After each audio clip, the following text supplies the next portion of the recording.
Bienvenidos a Maestros de Excelencia. Hoy os he traído a un exprofesor de Historia, Religión y hoy fundador, bueno, de hace más de 30 años, fundador de Fe y Vida, una comunidad cristiana que a mí me ha recibido con las manos más que abiertas, un lugar que siento como mi casa y para mí sería incongruente traer a muchísimos empresarios, traer a muchísima gente y no traer a una persona que quizás me ha hecho sentir también de forma indirecta, ¿no? Que simplemente poniendo a su gente a disposición de mí y también poniendo no solo eso, sino poniendo a Dios en mi vida. Antes de empezar, quiero decir que las preguntas de hoy van a salir de este libro que escribió él, que todavía no lo he presentado, que se llama Audacia y que espero que sea súper útil. Con todos nosotros, hoy en este maravilloso podcast, Josué Fonseca, bienvenido. Muchísimas gracias por venir.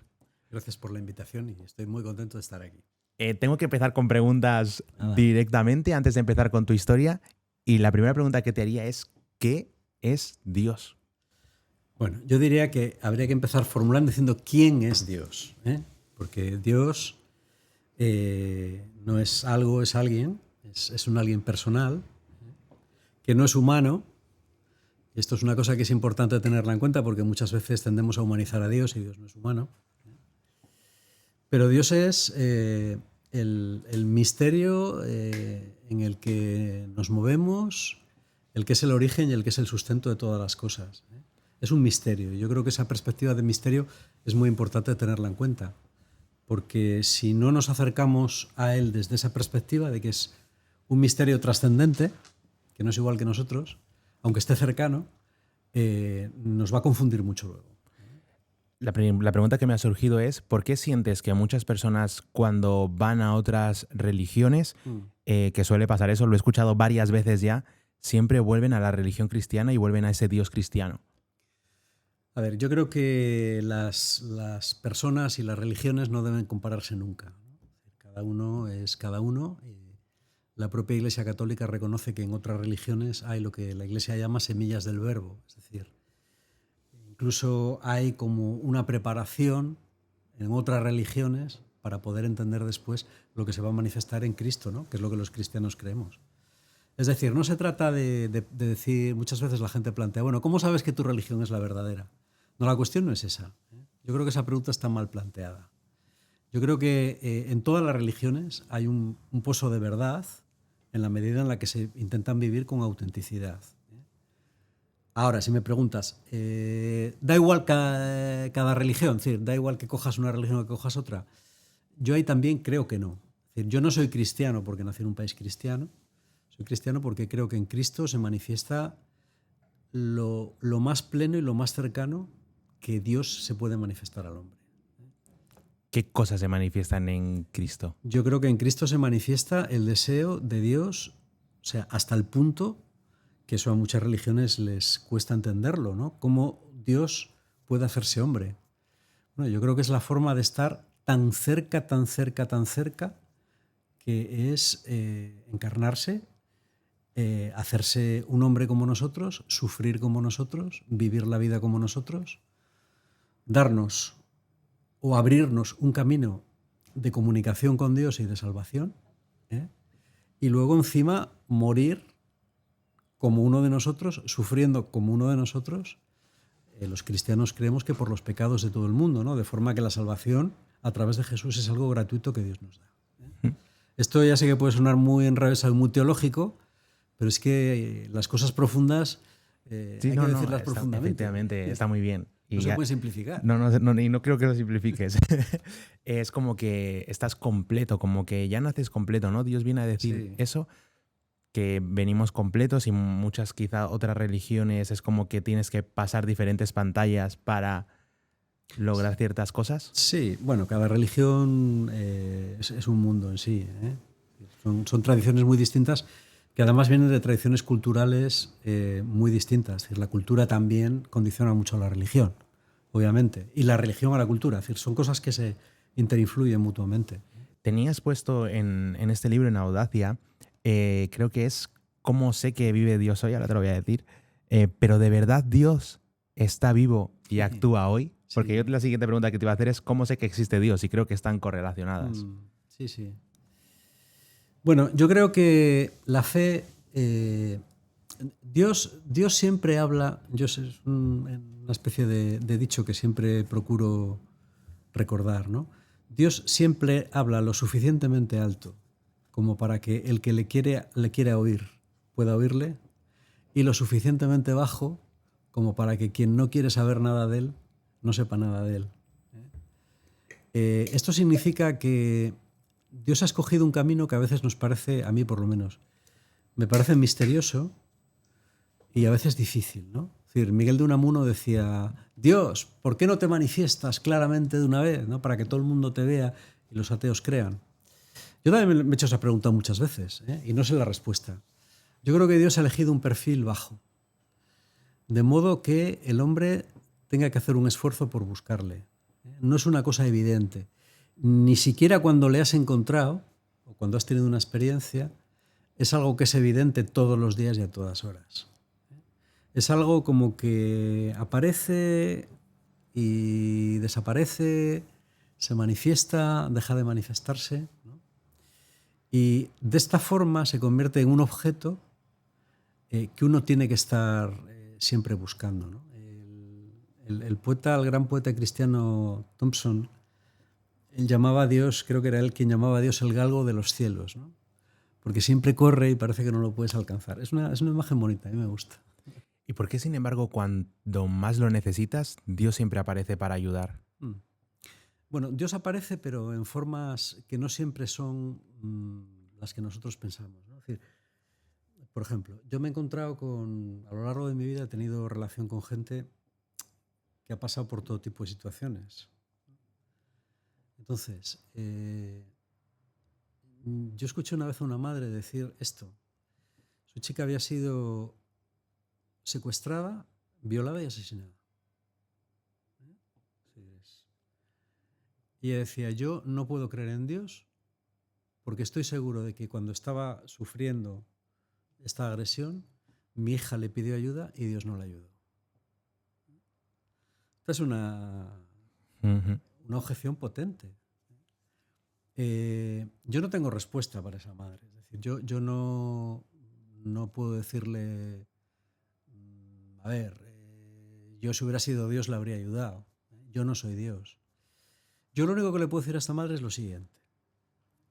Probablemente tu hija en ese momento se dirigió a Dios y probablemente en ese momento se sintió abandonada por Dios. Pero Jesús también. Es decir, Jesús en la cruz, sus últimas palabras, sus penúltimas palabras, son las del Salmo 22, que empieza diciendo: Dios mío, ¿por qué me has abandonado? Es decir, que Jesús experimenta de alguna forma también esto. Es como si Dios dijera: bueno, mira, aquí, a este lado de la muerte, no puedes entender la respuesta a esa pregunta tan crucial. Pero la única respuesta que yo te voy a dar es que yo mismo voy a pasar por ahí. O sea, yo no estoy en el cielo tan tranquilo viéndote a ti sufrir, ¿no? Yo me voy a hacer uno de vosotros para pasar por lo mismo que vosotros pasáis. Y esa es la respuesta que os puedo dar, ¿no? A ver, yo a esa madre le diría, yo creo que el mundo, esta dimensión en la que estamos, espacio-temporal, ¿no?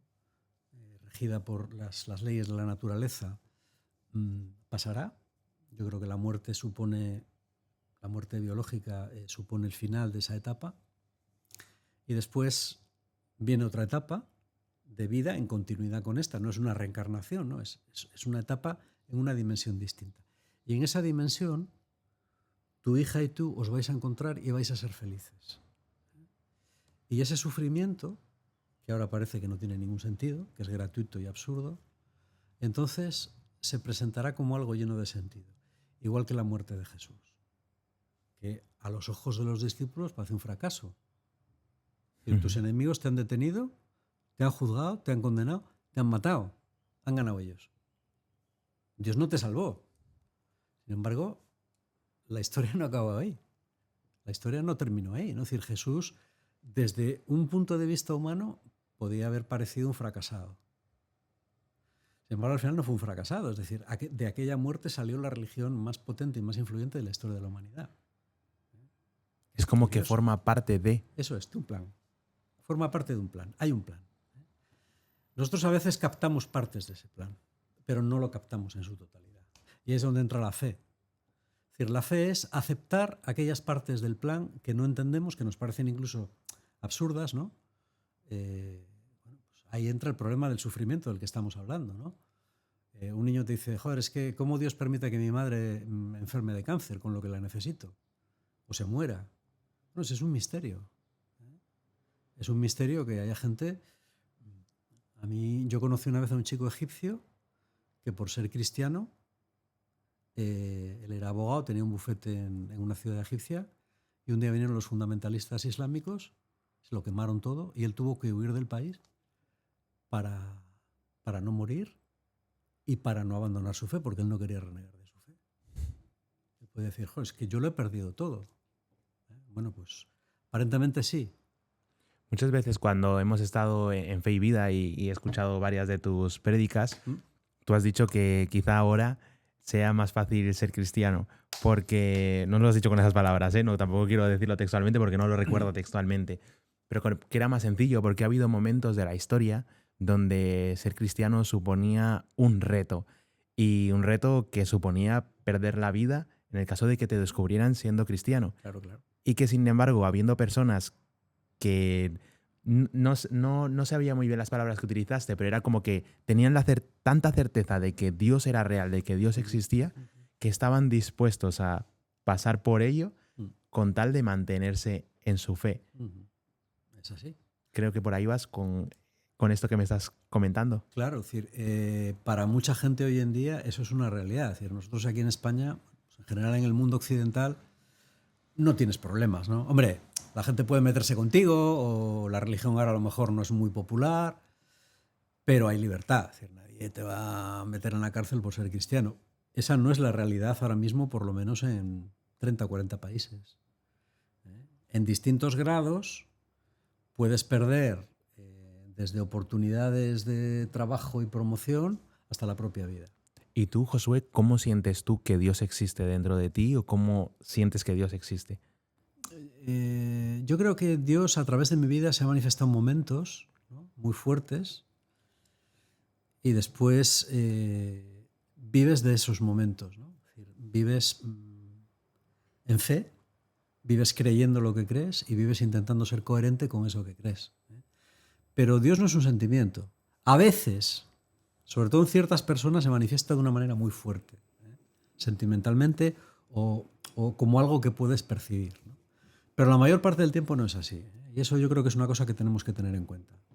Que hay como grandes silencios. A mí me han hablado muchos cristianos de silencios. Eso es. Sí.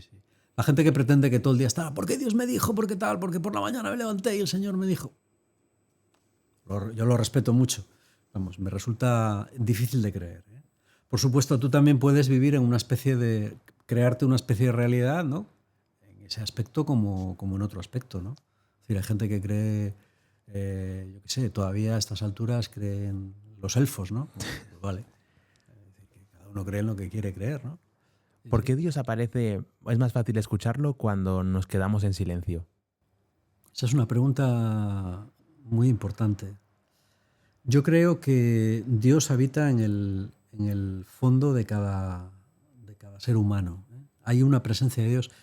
Un teólogo, bueno, quizá el teólogo más importante del siglo XX, Karl Rahner, él hablaba de lo que él llamaba el trascendental sobrenatural. Él decía que en el interior de cada hombre hay una presencia de Dios. Luego el hombre puede indagar dentro de sí mismo y encontrarse con esa presencia o vivir pasando de ella toda su vida. Pero yo sí que creo que en el silencio, en una vida sana, en el buen sentido, ¿no? A ver, el hombre es una unidad. El hombre es una parte material, que es bioquímica, ¿no? Hay otra parte que es mental, que no comprendemos muy bien. Hay distintas teorías acerca de lo que es la mente. Y después hay una parte espiritual. Las tres forman una unidad, no son trozos unidos, ¿no? Entonces yo creo que en la medida en la que tú cuidas una cosa, cuidas la otra. En la medida en la que tú, por ejemplo, das espacios para el silencio. Ahora está muy de moda la meditación y no me extraña. El mindfulness, por ejemplo. El mindfulness implica vivir en el momento presente, es decir, no tanto vivir en un mundo paralelo hecho por pensamientos, sino en el momento presente en el que estás, ¿no? Ahora estoy haciendo esto, estoy plenamente metido en esto.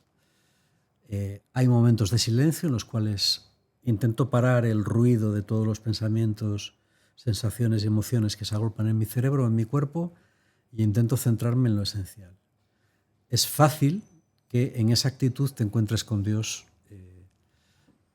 al hacerlo, ¿no? Yo creo que eso es una realidad. Sí, quiero decirle a todos los oyentes que quizá un podcast que hemos hecho hace un par de meses con Jairo Alonso, si lo buscan, porque este podcast que voy a hacer hoy con José va a ser un poco más técnico. Si queréis algo un poco más sencillo, que era justo cuando yo estaba empezando en el camino de la fe, tenéis un podcast con Jairo Alonso que también forma parte de la comunidad de Fe y Vida y que fue la persona que a mí me llevó a entrar en la fe y a conocer a Josué. Me regaló mi primera Biblia, así que es un podcast y una persona muy especial para mí. Josué, lo que te quiero preguntar ahora es sobre esta guía. Y fíjate, tú aquí en Audacia tienes puesto una guía, ¿para qué? ¿Por qué es necesaria una guía? Bueno, yo creo que hay mucha confusión. Hay mucha confusión a muchos niveles. Nunca hemos tenido más información. Hoy en día la información es absoluta, universal y gratuita, ¿no? Lo cual, por un lado, está muy bien. O sea, es una maravilla. Yo hay veces que estoy viendo la tele, cojo el móvil y le digo, pulso Gemini, lo que ya es, este móvil ya con pulsar el botón un poco ya sale, bueno, Gemini, ¿no? Y le digo, ¿de qué va la película tal? Entonces te dice, la película tal va... Y ya te cuenta nada, no hace falta ni que mires nada. Eso está bien. Pero por otro lado, al haber muchas ideas, hoy en día el gran problema no es acceder a información, sino discernir qué información merece la pena y cuál no. Es decir, el volumen es tal que las personas acaban aturulladas. Es decir, ya está habiendo trastornos psicológicos importantes porque la gente es incapaz de desconectarse de las pantallas y de los estímulos que recibe, ¿no? Continuamente. Entonces yo creo que es importante más que nunca guías, es decir, en toda esta maraña de ideas, opiniones, etcétera, es importante que haya guías o libros guías en distintos aspectos que ayuden a la gente a centrarse un poco y a saber por dónde buscar, ¿no? Esa es un poco la idea. ¿Cuál sería para ti la guía principal? Ya sé que aquí has hecho una guía práctica en la que yo, como lector del libro, he visto que es como desglosar el cristianismo en cosas muy sencillas para que una persona que está empezando lo entienda. Sí. Pero ¿cuál sería para ti la guía base que un cristiano debería de tomar? O más te diría que por dónde empezar. Bueno, esa es una pregunta buena también, ¿no? Hombre, evidentemente la guía número uno es la Biblia, ¿no? Lo que sucede es que la Biblia no es un libro, la Biblia es un conjunto de 73 libros, ¿eh? La Biblia católica, que tiene 73.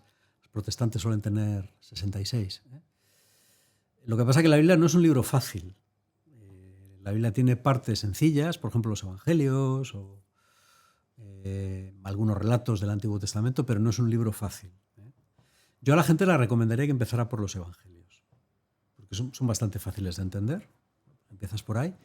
Y además son un poco la culmen de todo y a la vez lo más fácil de entender, lo cual resulta paradójico, ¿no? Yo le diría que empezara por ahí. Luego aquí, por ejemplo, en el capítulo 2, hablas de preguntas, ¿qué vas a hacer tú? Y hablas de la conversión. Entonces ahí entiendo que en el capítulo 2 es como que tú como ser humano estás empezando a sentir que hay algo, que Dios existe, que eso lo hablábamos en el otro podcast con Jairo. Y aquí ya estás diciendo como cómo iniciar la conversión, cómo empiezas esa conversión. Bueno, yo siempre aconsejo empezar la conversión de una manera muy personal y que a algunos les puede parecer muy tonta. Yo siempre digo, mira, o Dios existe o no existe. Si existe, si no existe nada, es decir, estás hablando a las paredes. Pero si existe, debe estar escuchándote. Bueno, pues haz como si efectivamente tú creyeras que te escucha. Dile lo que se te ocurra.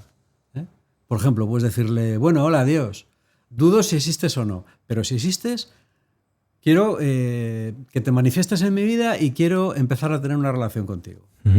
¿Cómo se inicia la tuya? ¿Cómo se inicia tu conversión? Ujú. Porque creo que en el libro también lo pones, ¿no? Sí, Lo que veo en el libro es que vas cogiendo partes de tu vida y cómo vas haciendo esa conversión y las diferentes fases que fuiste pasando, sí. relacionándolas con ejemplos bibliográficos que aparecen en la Ujú. Biblia, que luego hablaremos de Santa Teresita de Lisieux. Sí, sí, sí, sí. Bueno, pues yo empecé de una manera, mi conversión empezó de una manera muy especial. Fue en la calle, ¿eh? Yo estaba hablando con un amigo que se encontró a su vez con otro amigo, que venía con otro amigo, es decir, nos juntamos 4 personas y al cabo de un rato uno de ellos me preguntó que si creía en Dios, ¿no? Es una pregunta un poco extraña en gente que no se conoce, chicos jóvenes en la calle, ¿no? Y yo le dije, sí, o sea, yo era uno católico tradicional, ¿no? Pero me llamó mucho la atención. Entonces él me dijo que si la había experimentado. Y yo ya me quedé yo de ver contigo, no, digo, tú sí. Me dijo, pero tú has sentido a Dios, tú has estado con Dios. Yo no, no, ¿y tú sí? Me dijo, sí, sí, yo sí, yo sí. Y yo dije, ya, ya, cuéntame, ¿no? Recuerdo que estuve hablando 2 horas con él en la calle aquel día, ¿eh? Y este chico me invitó a una oración. Yo no sabía lo que era eso. Pero no sé qué mosca me picó. Normalmente no habría ido. No sé qué mosca me picó y fui. Y bueno, ahí se me abrió un mundo, ¿no? Porque vi gente que aparentemente tenía una relación con Dios que yo, vamos, no, yo era ajeno a ella. Y digo, esta gente una de dos, o están todos locos de remate o simplemente están en otro nivel. O sea, está claro que yo en esta liga no juego. Entonces yo dije, bueno, no lo sé, pero lo voy a averiguar. Yo normalmente las cosas que me interesan voy hasta el fondo, ¿no? En ellas. Y dije, bueno, yo voy a averiguar si esta gente son unos iluminados de la vida, ¿no? O si realmente hay algo que yo me he estado perdiendo. Y así empecé. Y, Así empecé. y cuando te diste cuenta de que efectivamente algo te estabas perdiendo, que a mí me pasó eso. Fue como que yo Sí, llegué a Fe y Vida y sí, yo sí. dije, claro, yo el primer día que fui, claro, esa es la pregunta que voy a lanzar luego con el quebrantamiento. Yo estaba en un Sí. momento muy malo a nivel Mm, emocional y para mí fue como una bombona de oxígeno. ujú, Fue así, o sea, lo que yo sentí el primer día en Fe y Vida, solo lo ujú, he sentido 2 veces esa vez y hace aproximadamente un mes y medio. ujú. Entonces, cuando te diste cuenta de que sí te estabas perdiendo algo, ¿qué pasó? ¿Qué se te removió? No, fue un cambio radical. Es decir, a ver, yo me di cuenta, es decir, un cambio, la conversión en griego se define por bueno, por dos verbos, ¿no? Pero hay un verbo que es metanoin, que significa dar un cambio radical, es un giro 180 grados, ¿no? De pronto, todos los proyectos o toda la idea que yo tenía de lo que era la vida se me cambió. A ver, yo tenía 17 años, ¿no? Eso es también, me imagino que ayuda porque a los 17 años no tienes la vida muy hecha. O sea, estás empezando a vivir, como quien dice, ¿no? Pero sí, sí, para mí supuso un cambio radical en muchas cosas. Yo tuve que dejar de comportarme de una manera para comportarme de otra y sustituir unos valores por otros, ¿eh? Y Háblame eso más sobre fue eso. un proceso. No, ¿Qué bueno, valores tuviste que sustituir? ¿Qué valores sientes que tenías en ese momento y por cuál los tuviste que sí, sustituir? a ver, lo principal es que yo entendía que la vida era algo que había que vivir para uso y disfrute de uno mismo. Es decir, en la vida lo que importaba era tener éxito, cada uno lo que entienda por tener éxito, y pasarla la mejor posible, ¿no? O sea, disfrutar al máximo y ya está. Ese era el objetivo de la vida. Entonces, de pronto te encuentras con una realidad que te dice, no, ese no es el objetivo de la vida. El objetivo de la vida es buscar a Dios y servir a los demás. Y yo eso de servir a los demás no entraba en mi ecuación. O sea, no, yo pensaba que, en todo caso, había que intentar que los demás te sirvieran a ti, ¿no? No servirles tú a ellos. Es un cambio, sí, sí. No, no, 100%. Ya. Em, ¿Reformulaste de alguna forma tus valores? ¿Los escribiste? ¿Dijiste, no, no, a partir de ahora, gracias al cristianismo, mis valores van a ser Mm. este y este?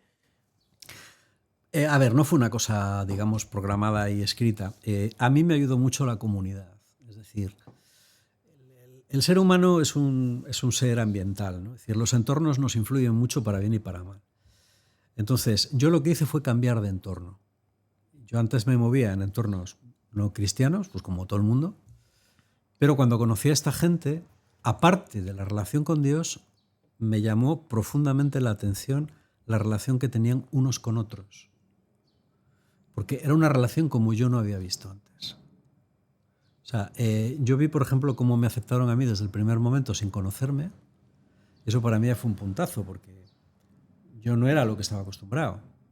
En mi grupo de amigos, si alguien venía nuevo, ya podía esforzarse él en integrarse. Es decir, tú no le hacías particular caso, ¿no? Conmigo fue completamente distinto y eso me llamó mucho la atención. Mucho. Entonces, para mí, el estar en ese ambiente me ayudó mucho a reformular mi nuevo estilo de vida, obviamente, ¿no? Es decir, cuando estás con gente, yo no sé, yo pongo un ejemplo siempre muy tonto, ¿no? Si un día tú estás con una chica y la chica te hace una insinuación, ¿no? Y tú dices que no. Si yo les digo a mis antiguos amigos eso... Eres tontísimo. Pero que es un normal, o sea, que te dijo que sí tú. Pero bueno, pero eres un tarao, eres un no sé qué, ¿no? Claro, pues normal, dirán, pero... O sea, tuviste una oportunidad y no aprovechaste, tío. Eres un tarao. Sin embargo, mis nuevos amigos te decían, muy bien, Josué, hiciste lo que tenías que hacer. Es decir, te refuerzan en ese comportamiento, claro. ¿No? Entonces eso te ayuda a cambiar. Te ayuda a dar un cambio de conciencia de lo que es ciertas cosas. Luego también hablaremos del tema de la sexualidad, de lo que son ciertas cosas y lo que son otras. Entonces ya hemos hablado de la guía.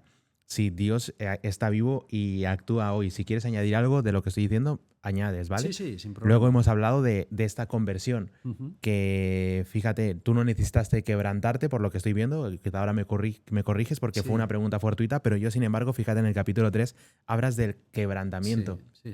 Y fue algo que yo tuve que experimentar para realmente, aunque yo dijera, bueno, aquí detrás de esto está Dios, yo en realidad no solo es que no fuera creyente, podía creer que existía, no era practicante, no vivía en base a lo que él predicaba o a lo que él decía. Entonces a mí me llegó este momento que fue un quebrantamiento. ¿Hablamos sobre el quebrantamiento? Sí, perfecto, muy bien, sí. Háblame sobre él. A ver, es una palabra difícil de explicar, ¿no? Sobre todo en el mundo actual. Yo creo que el ser humano, aunque no lo quiera aceptar, vive en una enorme fragilidad. Tú puedes imaginarte a la persona más exitosa del mundo. Es decir, alguien que tiene una influencia enorme sobre los demás, que a lo mejor tiene mucho dinero, tal, ¿no? Ahora, imagínate, por ejemplo, un ictus, que sucede en un segundo y que además es impredecible e imprevisible, ¿no? Y automáticamente, en menos de media hora, estás en una silla de ruedas y lo has perdido todo. Lo único a lo que puedes acceder, si tienes mucho dinero, es a cuidados permanentes que alguien te hace. Pero te conviertes en un ser absolutamente indefenso, irrelevante y dependiente. Esa realidad está ahí.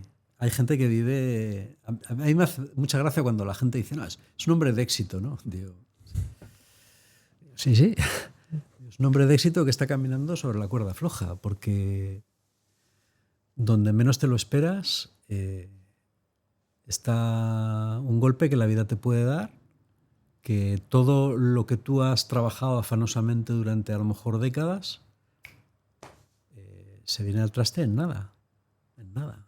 O sea, yo he visto gente, por ejemplo, políticos, gente tremendamente influyente, que todo el mundo te busca, te tal, que te crees como una especie de Dios, y en cuestión de muy poco tiempo estás en una silla de ruedas.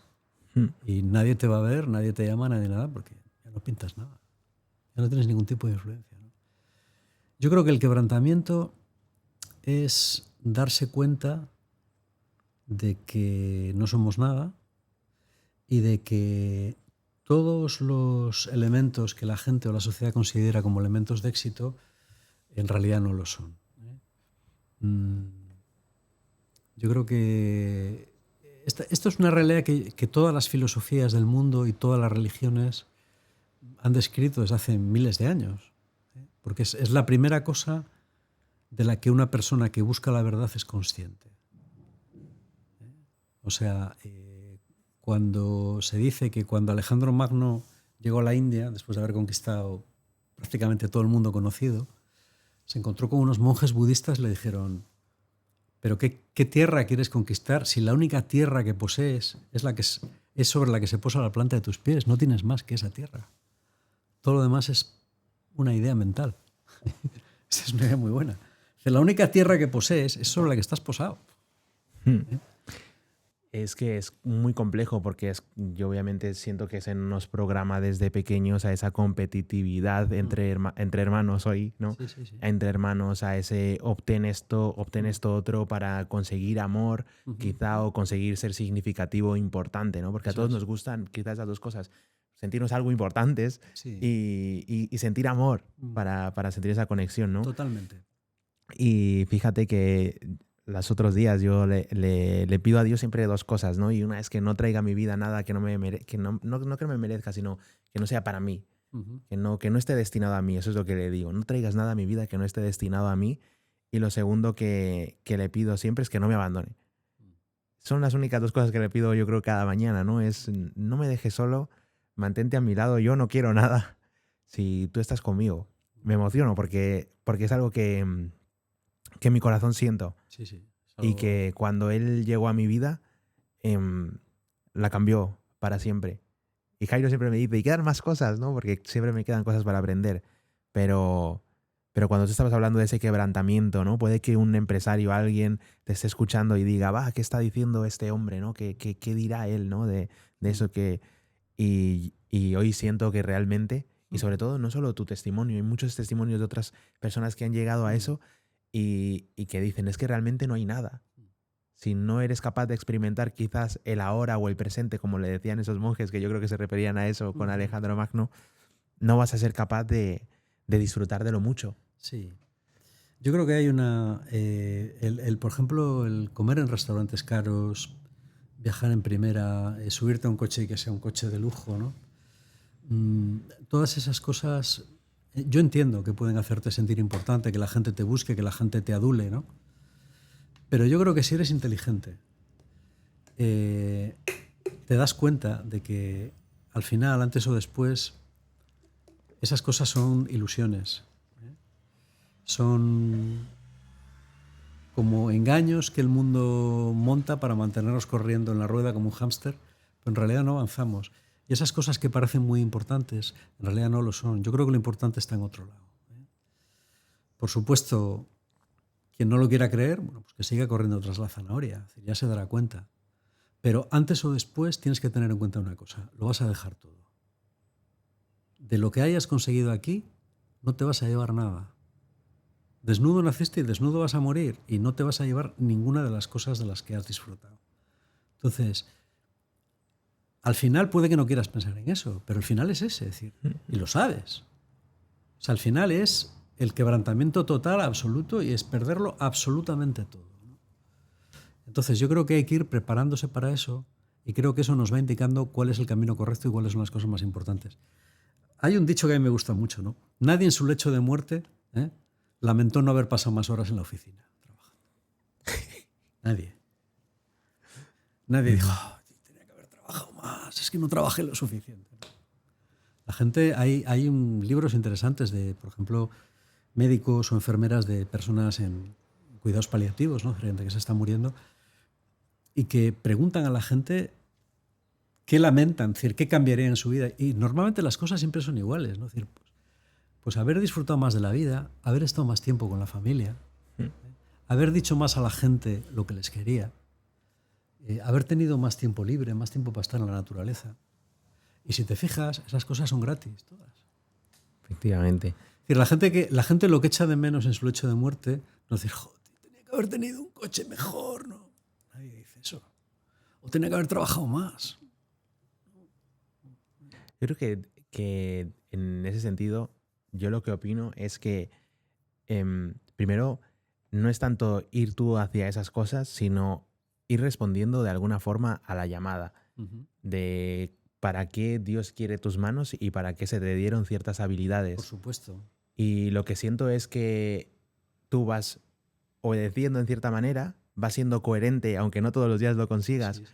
con ese llamado que se te pone y Dios te da las herramientas para que tú puedas llevar a cabo eso que tú quieres o que se te ha encomendado hacer, de alguna forma. Eso es. A ver, yo con esto no quiero decir que uno no deba ser un empresario de éxito. Yo creo que ser un empresario de éxito está muy bien. Y gracias a Dios por los empresarios. Porque, bueno, con sus iniciativas crean riqueza, crean trabajo, ¿no? Y eso está muy bien. Yo lo que digo es que no te engañes. Si Dios te llama por ese camino, perfecto, ¿eh? Pero no te creas el cuento. Nosotros de lo que hablamos aquí, que antes me preguntaba sobre la oficina, sobre los chicos que estamos aquí, estamos trabajando en eso, en un emprendimiento consciente, Eso es. en un emprendimiento en el que no tengas que perder a tu familia, a tus hijos, ese tipo de cosas. Y es algo que intentamos hacer entender a esos empresarios, a esas empresas, de, oye, no, hay cuerpo, mente y hay espíritu. Sí, sí. Y las tres cosas son igual de importantes para que tu negocio vaya bien. Y si Sí. tu negocio quizás se ve en demasiado esfuerzo, Mm. demasiada lucha, quizás es que no estás llamado a Ujú. eso. Yo es un poco lo que pienso. Sí, sí. Que bueno, Eso está claro. aquí hablas de la humildad y el camino de Dios. Mm. ¿Qué Dios enseña humildad?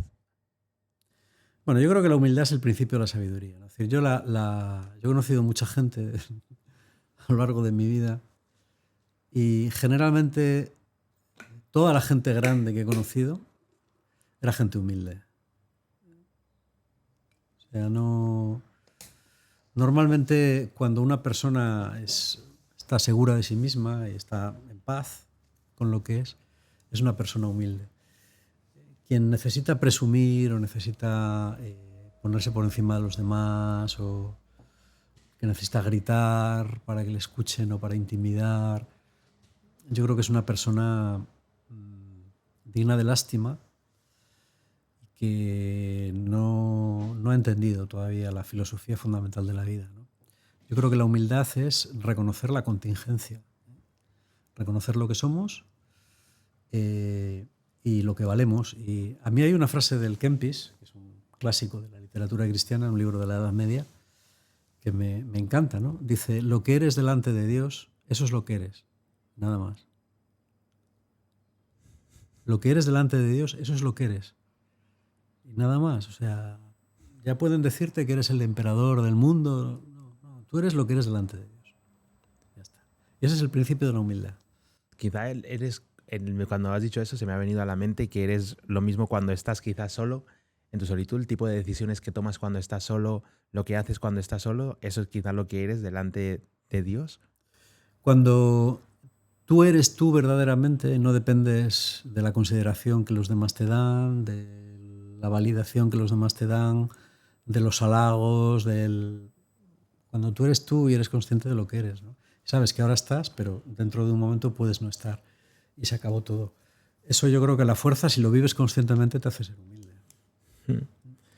Coincido 100% contigo. O sea, a mí me ha costado trabajo esto, muchísimo. A mí también. De no... Me recuerdo mucho al principio cuando era como que siempre la sociedad te dice como que hay niveles, como que hay personas que están aquí y hay otras personas que están aquí y te lo dice incluso veladamente o implícitamente en las películas, ¿no? El rico está aquí, el pobre está aquí, el que trabaja de esto es esto, y el que trabaja de esto está aquí abajo. Sí, sí. Y hasta que un amigo, recuerdo, me hizo dos preguntas. Porque yo decía, yo no, con esa persona no quiero ir, no voy a ir, no sé qué. Y él me miró así y me hizo una pregunta y fue, ¿qué tal tu relación con Dios? Y me le quedé así mirando y le dije, y efectivamente era un momento en el que había dejado de hacer dos cosas, leer la Biblia, sobre todo leer la Biblia. Y cogí y me dijo él, porque Dios iba con todos. Dios no decía con este sí, con este no, Dios iba con todos. Entonces eso me hizo irme a casa enfadado conmigo mismo, de decir, ¿por qué? Primero, ¿cómo he sido capaz de esto? De decir tú sí, tú no. Y segundo, es cómo trabajo en ello para realmente cuando estoy con esa persona no sentir eso que estoy sintiendo o ese rechazo que estoy sintiendo. Y luego es preguntarme de dónde viene este rechazo. Luego me vino un día que estabas en Fe y Vida, en una prédica, y hablaste de Santa Teresita de Lisieux. y voy a aprovechar para traerla aquí. Sí, sí. Y es la anécdota con la monja. ¿Podrías contar la anécdota con la monja de Santa Teresita de Lisieux, por favor, Josué? Sí, bueno, pues ella, para la gente que no sepa quién es una santa, es una chica que murió con 24 años, en 1897. Y ella cuenta pues, que efectivamente había una monja pues, a la que no podía ver. Una persona con un carácter que objetivamente debía ser insoportable. Es decir, hay gente pues, que por desgracia para ella es así. Entonces ella se preguntó que qué podía hacer o qué le pedía a Dios con respecto a esta persona, ¿no? Y lo que sintió que Dios le decía es decir, bueno, pues quiérela como es. Entonces ella decidió quererla. Muchas veces pensamos que el amor es un sentimiento. El amor es fundamentalmente una actitud, ¿no? Entonces ella decidió hacerle la vida lo más agradable posible, quedar con ella cuando nadie quedaba, hacerle pequeños favores, pequeños reconocimientos, ¿no? Hasta que un día la monja le dijo, ay, ya me he dado cuenta de que yo soy su favorita, ¿por qué, no? Y tal. Pues imagino lo que pensaría ella por dentro, ¿no? Si tú supieras, ¿no? Hay gente que dice, no, pues es una actitud hipócrita. No, no es hipócrita. Yo creo que la actitud hipócrita es la que utilizan las personas con respecto a nosotros para sacar beneficio. O sea, no se muestran como son para conseguir algún beneficio. Yo creo que esta es una actitud de amor. La actitud de amor es cuando tú decides que tus sentimientos o tu atracción natural o tu desagrado natural no es el que va a tener la última palabra en tu vida, sino lo que tú quieres hacer, ¿no? Entonces yo creo que tú decides amar a alguien, ¿eh? Y al final consigues amor verdadero, ¿no? Creo que era San Francisco el que decía, donde no hay amor, pon amor y cosecharás amor. Esto está muy bien. Qué bueno. Voy a seguir, ¿vale, Josué? Sí, sí. Luego teníamos, sigo por el capítulo 3, si se nos alarga mucho te emplazo para otro podcast, ¿vale? Pero aquí puedo estar todo el día. Luego, tenemos aquí puesto, dentro del quebrantamiento, hay diferentes ítems que has puesto. Podemos desarrollar uno o dos, los que tú quieras. El que más interesante te parezca. Tenemos, los voy a decir todos, orar, aprovechar el sufrimiento, mirar hacia el interior y mirar hacia el pecado. ¿Por qué no te confiesas? Corrígete y déjate corregir. Deja de ensalzarte y deja de justificarte. Y pregunta cómo te ven. Vamos a hablar de la oración, que creo que es bastante importante. De la oración, bueno. ¿Por qué cuando estás en ese quebrantamiento es necesario orar? Yo creo que el hombre está diseñado para relacionarse con Dios. No solamente a nivel espiritual, sino a nivel, yo diría, o es una cosa que voy pensando últimamente, a nivel biológico y a nivel mental también. Venimos de serie, preparados para conectar con Dios. Entonces, la plegaria, ya sea, se puede hacer de muchas maneras, ya sea vocal, ya sea en silencio, como meditación, es fundamental para el desarrollo espiritual, pero también para la salud física. Entonces yo creo que la oración es un punto fundamental. Es una disciplina que a veces apetece y a veces no, como todas las disciplinas, pero que es importante ejercer a diario. Mucho tiempo o poco tiempo, todo de una vez o en momentos repartidos a lo largo del día, pero creo que es una disciplina que es imprescindible adquirir. ¿Y cómo se ora, Josué? Porque yo me acuerdo que yo no sabía orar. Sí, sí. Entonces, ¿cómo se ora? ¿Qué es una oración? Bueno, yo creo que hay distintas formas y uno al final acaba encontrando cuál es la que le va mejor, ¿no? Yo siempre digo que la gente empiece hablándole a Dios, incluso en voz alta. Obviamente en un sitio en el que no te oiga nadie. Si te oyen, pues no sé, ¿no? Creo que un amigo me comentó una vez que dice que estaba el otro día de rodillas así, creo que no sé si con las manos levantadas, y entró mi madre y me dio al pasillo y me dijo, ¿qué haces? Dice yo, no. Yo no sabía qué decir, tío. Digo, joder, macho, es que ya. Digo, ¿cómo se te ocurre ponerte en el pasillo a rezar así, no? Claro. Dice, mi madre se quedó flipada. Digo, no, vamos. Como para no. Claro, sobre todo para las personas que quizá no han logrado conectar de esa manera, ¿no? A Claro, sentirlo de esa tú ves manera. a un hijo tuyo, en una familia normal, le ves de rodillas, ¿no? Con las manos levantadas en medio del pasillo y lo primero que te viene a la cabeza es que Sí. patina algo, ¿no? No, yo creo que vete a un sitio en el que no... y háblale a Dios, ¿no? Dile lo que sea. Yo creo que a mí esa práctica me vino bien. A mí, ¿eh?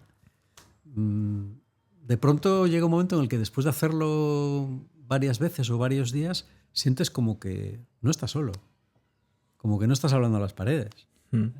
Esa es una sensación importante. Hay algo que yo en ese quebrantamiento le decía mucho a mi madre y era que yo había sido buena gente. O sea, yo sentía dentro de mí que había sido buena gente y yo le decía a mi madre, y yo en ese momento no creía, fue antes incluso de conocer a Jairo, y yo le decía, mamá, esto tiene que ser una prueba de Dios. Yo no sabía nada de Dios. Y yo le decía, mamá, esto es una prueba de Dios. Es que te prometo que lo que he hecho no lo he hecho a mala fe. O sea, y digo, esto tiene que ser una prueba. Esto tiene que ser una prueba. Y mi madre me miraba como diciendo, sí, este qué estará diciendo, ¿no? Y fíjate, aquí pones aprovechar el sufrimiento. En este caso yo llegué a Fe y Vida por algo completamente fortuito, que fue como que decirle a la persona que menos me esperaba en el mundo que fuera creyente, algo que a mí me estaba ocurriendo, que he explicado en el otro podcast, y llegar a Fe y Vida y conectar con esas personas. Y ahí ya era como que ya me había despojado de todo eso que hemos hablado antes, de ese mundo, de eso de esa apariencia de lo que era. Y cuando vi a una persona arrodillada o con las manos en alto, no me sorprendió porque yo también quizá era capaz de sentirlo, porque la piel, me acuerdo perfectamente, se me erizó. Entonces quizá a lo que te refieres en el punto B es aprovechar el sufrimiento para conocer a Dios, ¿o a qué te refieres ahí? Sí, yo creo que el sufrimiento puede acercarte a Dios o alejarte de Él. Y hay testimonios de ambas cosas, ¿no? Yo creo que el aprovechar los malos momentos de la vida para ver si Dios nos quiere decir algo a través de ellos, ¿no? Hay veces que una crisis, un sufrimiento es una señal para que emprendas un cambio. Y si no, bueno, pues yo sí creo que el sufrimiento bien llevado te ayuda a crecer. Las personas más interesantes que yo he conocido, casi siempre se trata de personas que han sufrido mucho. Yo creo que eso te da una profundidad, una comprensión de los demás y de lo que es la vida muy, muy importante. Y es algo que no se debería desperdiciar. Por eso digo que es importante aprovechar el sufrimiento. ¿Sí? Luego siento que después del sufrimiento hay como dos caminos. Está el camino de culpabilizar lo externo. Sí. Todo fue fuera, pues que me dijeron esto, es que me dijeron lo otro, que para mí es el camino inadecuado. Y luego aquí pones mirar hacia el interior, mirar al pecado. Sí, sí. ¿Cómo empezamos a mirar a nuestro interior? ¿Cómo empezamos a mirar ese pecado? A ver, yo creo que yo en la nevera de mi casa siempre lo digo, teníamos puesto no sé si, una fotocopia, ¿no? En la que hay dos círculos y dicen, esto es mi responsabilidad, esto no es mi responsabilidad. Mi responsabilidad son mis pensamientos, mis actos, mis decisiones, y lo que no es mi responsabilidad son los pensamientos de los demás, las opiniones de los demás, los actos de los demás. Yo ahí no puedo influir, es decir, yo no puedo obligar a nadie a que cambie su comportamiento. El único que puedo cambiar soy yo. Entonces, lo que tú dices, no echar balones fuera, hay gente que siempre la culpa la tiene alguien. Porque es que aquel me dijo, el otro me hizo, este no respondió, aquel no me quiso, aquel me abandonó, aquel me traicionó. Digo, vale, eso puede ser verdad o mentira, pero en todo caso sobre eso tú no tienes ningún control. Es decir, la única persona a la que tú puedes cambiar es a ti mismo. Entonces céntrate ahí. Porque si te pasas la vida intentando cambiar al universo, vas a acabar muy frustrado, porque no tienes poder sobre eso. Entonces yo creo que ahí siempre es importante darte cuenta que el problema nunca está fuera, el problema está dentro siempre. Desde el momento en el que hay gente, yo pongo muchas veces ejemplos como el de Nietzsche Vujicic, ¿no? Una persona, este es un chico, un speaker muy, muy famoso, un orador que nació sin extremidades. O sea, no tiene ni brazos ni piernas. Y aún así ha conseguido tener una vida exitosa. Digo, a ver, si esa persona ha conseguido una vida exitosa, tú también puedes conseguirla. decir, está claro que no son las circunstancias exteriores, sino que es el interior lo que hace que las cosas sean de una manera o sean de otra. Mirar al pecado. Bueno, pues yo creo que es reconocer la parte del mal que está en nosotros. No tanto la parte del mal que está en los demás, que repito, no la podemos cambiar, y no es nuestro problema. Cuando alguien dice algo, ¿no? Ayer, por ejemplo, es un ejemplo.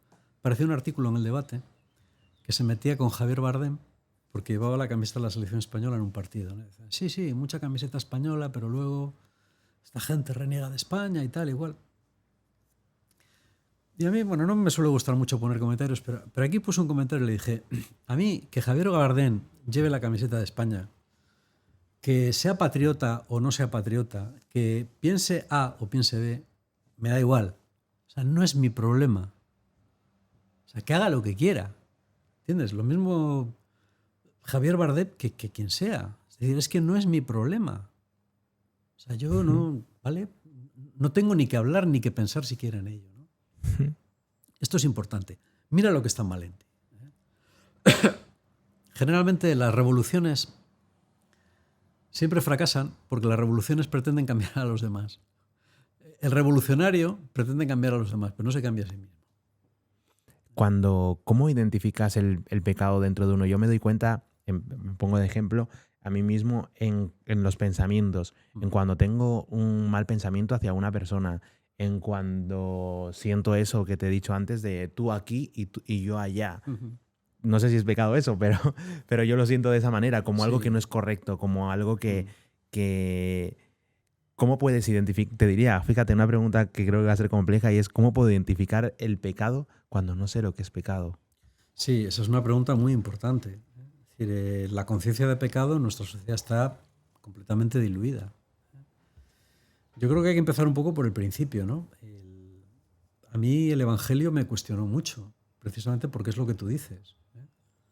Yo había cosas del Evangelio que me parecían y me siguen pareciendo muy fuertes. Amar a los enemigos, ¿no? Vale que no hacerles daño, pero amarlos positivamente, qué fuerte, ¿no? Sin embargo, eso te revela cómo es Dios. Es como si Jesús te dijera, mira, Dios es así. Con esto sitúate, tú donde quieras, pero Dios es así. A mí eso me ayudó mucho. Para mí leer el Evangelio me ayudó mucho. Lo repito otra vez, el estar con gente que comparte esos valores también, ¿no? Porque la gente que comparte tus mismos valores te señala aquello que está mal. Si estás con gente que está igual de confundida que tú, esa gente no te va a ayudar. No te van a decir que lo que está mal está bien y que lo que está bien está mal. Es importante juntarnos a gente que tenga las ideas claras, ¿no? Gente que esté despierta. Por eso aquí pregunta cómo te ven. Claro. Es decir, yo creo que una de las cosas que menos se hace y que más útiles son es preguntar a los demás acerca de tu comportamiento, de cómo te ven. ¿Por qué? Porque eso te proporciona una cantidad de información valiosísima. ¿Crees que sería interesante no solo pedirle opinión a personas que estén ya en tu entorno, sino a personas que quizás sean incluso muy opuestas o diferentes a ti para tener diferentes perspectivas? Si tienes confianza para hacerlo, aunque sepas que te van a dar una idea que no es correcta, nadie te va a dar una idea correcta, todo el mundo te va a dar una idea subjetiva. Pero no importa. ¿Por qué? Pues, bueno, hay un proverbio árabe que dice, si alguien te llama burro, no le creas. Si 6 personas te llaman burro, cómprate unas alforjas. Es decir, es flipante, ¿no? Cuando alguien te dice algo y tú dices, yo no soy así, ¿no? Que va. Pero luego hablas con otra persona y a lo mejor no te lo dice de la misma manera, pero te da la misma idea, ¿no? Y hablas con otra y también, entonces dices, qué confundido estaba yo. Mira, la gente tiene una opinión sobre ti. Tú lo único que puedes hacer es conocerla o no conocerla, pero de hecho la tienen. Conocerla te puede ayudar mucho, porque te proporciona una información que tú no tienes. Entonces, generalmente la gente exitosa es gente que pregunta mucho y es gente que no solo se rodea de aquellos que les dan la razón. O sea, yo conozco el caso de líderes famosos, ¿no? Gente con muchísima responsabilidad o políticos, que preguntan incluso a personas que saben que les van a llevar la contraria. Solo para ver ese punto de vista que quizás están ignorando. Sí, sí, sí.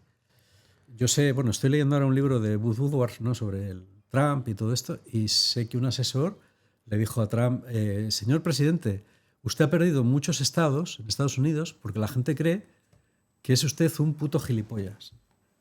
Y se lo soltó así. Y a Trump, no, bueno, no le dio parecer mal. O sea, que decir, que dice, es que a Trump le gusta que le hablen así. Sí, No, sí, pues sí. ya está. O sea, si a veces eso te ayuda mucho, ¿no? La gente piensa que eres gilipollas. Pues vale, pregúntate a ver por qué. Y también si te interesa cambiarlo, ¿no? Claro, Pero igual claro. a Trump no le interesa cambiar ser un Claro, gilipollas. sí, sí, sí. Vale, teníamos aquí puesto en el capítulo 4 de Audacia, hablas del discipulado, pero lo hablaremos si Josué vuelve otra vez. Hablaremos de este libro, ¿vale? En vez de hablar de Audacia, que ya sabéis que hoy estamos en la guía práctica. En el capítulo 5 habla sobre la oración, pero yo creo que con lo que has dicho, a menos de que te gustaría añadir algo más, estaría claro. Voy a decir diferentes cosas por si te llega alguna idea, Bien. por si quisieras ampliar, pero primero dices qué es la oración, que eso ya lo hemos dicho. Luego, una oración auténtica e inauténtica. Luego, escuchar a Dios. Tipos de oración, que ahí hay 4 tipos. Ahí voy a recomendar leeros el libro porque ya he hablado más o menos de cómo orar. Y los fenómenos extraordinarios en la oración. Entonces vamos a elegir 2. Uno yo y uno tú. ¿Cuál elegirías? ¿De cuál te gustaría desarrollar? Fenómenos extraordinarios. Uf. En la No sé, oración. prefiero que elijas tú. A mí me resulta muy difícil. Una oración auténtica y una oración inauténtica. Sí. ¿Qué es eso? Bueno, yo creo que hay gente, esto lo escuchas muchas veces, ¿no? Fulano está todo el día en la iglesia, ¿no? O esta mujer está todo el día en la iglesia y luego es la más mala de todo el barrio. Sí que sucede. Yo creo que hay veces que la religión puede ser un refugio mental y la oración puede ser un refugio mental, pero en realidad no nos relacionamos con Dios, ¿no? Yo creo que la forma de saber si la relación con Dios es auténtica es si nos cambia. Si la oración te cambia y te hace mejor es auténtica, pero si no, es una elucubración mental que tú te creas contigo mismo, pero que no lleva a ninguna parte. Me pasaba mucho al principio. Y era una pregunta que le hice a Jairo tomando un café y te la voy a hacer a ti idéntica. Y es de lo que te preguntaría en ese momento y lo que te hubieras preguntado a ti hubiera sido, Josué, ¿por qué hay personas que van todas las semanas a la iglesia, creen en Dios, tú los ves, son como súper creyentes, pero luego critican a los demás, hablan mal de los demás, incluso se hablan mal a sí mismos y hacen el mal? Porque para ellos la religión es una realidad cultural. Es decir, es algo... Por ejemplo, hay personas en España, pasa mucho. La gente se mueve siempre por grupos de valores que van como en un paquete. Por ejemplo, es muy raro, en España por lo menos, que seas de extrema izquierda y vayas a los toros. ¿Entiendes? Es muy raro en algunos sectores que seas... yo qué sé, que votes a Vox, que seas... que te gusten los toros, que seas tal, y que seas ateo. Normalmente en Estados Unidos pasa lo mismo, ¿no? Es decir, Sí, son como conductas encadenadas una de las si votas otras. republicano, estás a favor de la libre empresa, de que se paguen pocos impuestos, normalmente esa gente es creyente. Bueno, entonces hay gente que yo creo que es creyente así. Gente que dice, no, yo soy español, soy de derechas, soy católico, ¿no? Bueno, pero ese ser católico no es algo que esté enraizado en tu vida, que sea auténtico, es un barniz cultural más que va como en un paquete con otras cosas. Y esa es la razón por la que suceden contradicciones como esa que planteas tú, ¿no? Sí. Que no te cambian la vida, que no son reales. Y a mí también lo que se me hacía extraño era la falta de desarrollo personal, la falta de ese crecimiento personal, que ser cristiano no va ligado a un desarrollo personal como tal. Sí. Que yo siempre pensaba que era así. Digo, joder, si el manual de desarrollo personal, el mejor manual que he leído hasta ahora de desarrollo personal es la Biblia. Sí. Y digo, me parece curioso que no termine de hacer ese cambio de lo que tú dijiste, pero claro, si no es auténtico, no me cambia. La oración no me cambia porque no estoy siendo auténtico, simplemente es como que estoy yendo por cumplir a la iglesia. Eso es. Los tipos de oración tendréis que leer el libro. Os dejo un enlace en la descripción para que lo compréis. El primer enlace que tenéis lo voy a dejar puesto indexado para Fe y Vida, ¿vale? Esto no estaba planificado y Josué no sabía que lo iba a hacer, así que No, es no, completamente yo fortuito. vengo aquí. Así que dejaré el enlace puesto, ¿vale? Luego tenemos los fenómenos extraordinarios en la oración. ¿A qué te refieres con los fenómenos extraordinarios en la oración? Bueno, a veces en la oración se producen manifestaciones extraordinarias, ¿no? Es decir, cuando digo que son extraordinarias es porque son extraordinarias, es decir, no son habituales, pero pasan. Hay veces que Dios te revela algo en la oración, de una forma que tú sabes que es sobrenatural. Yo he visto curaciones.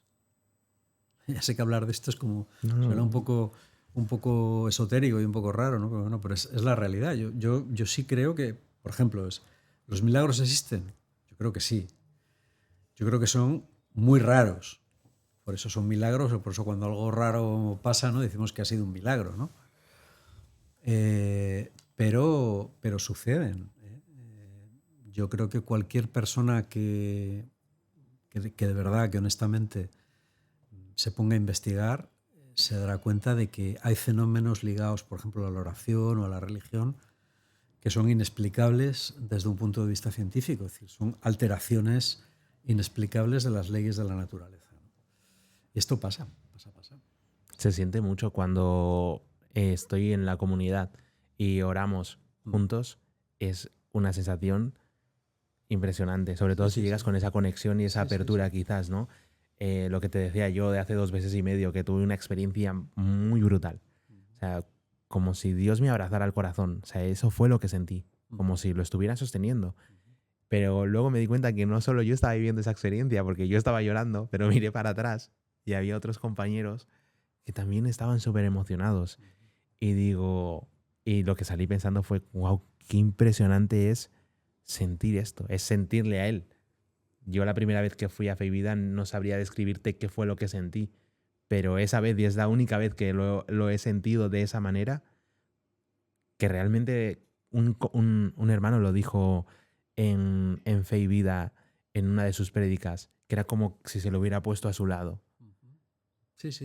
Sentí, o sea, literalmente eso. Y claro, no se lo, o sea, hay personas que están en este ambiente, ¿no? En esta cultura, y entonces me dicen, no, te entiendo perfectamente, porque yo no lo he sentido, me dicen, pero te entiendo perfectamente.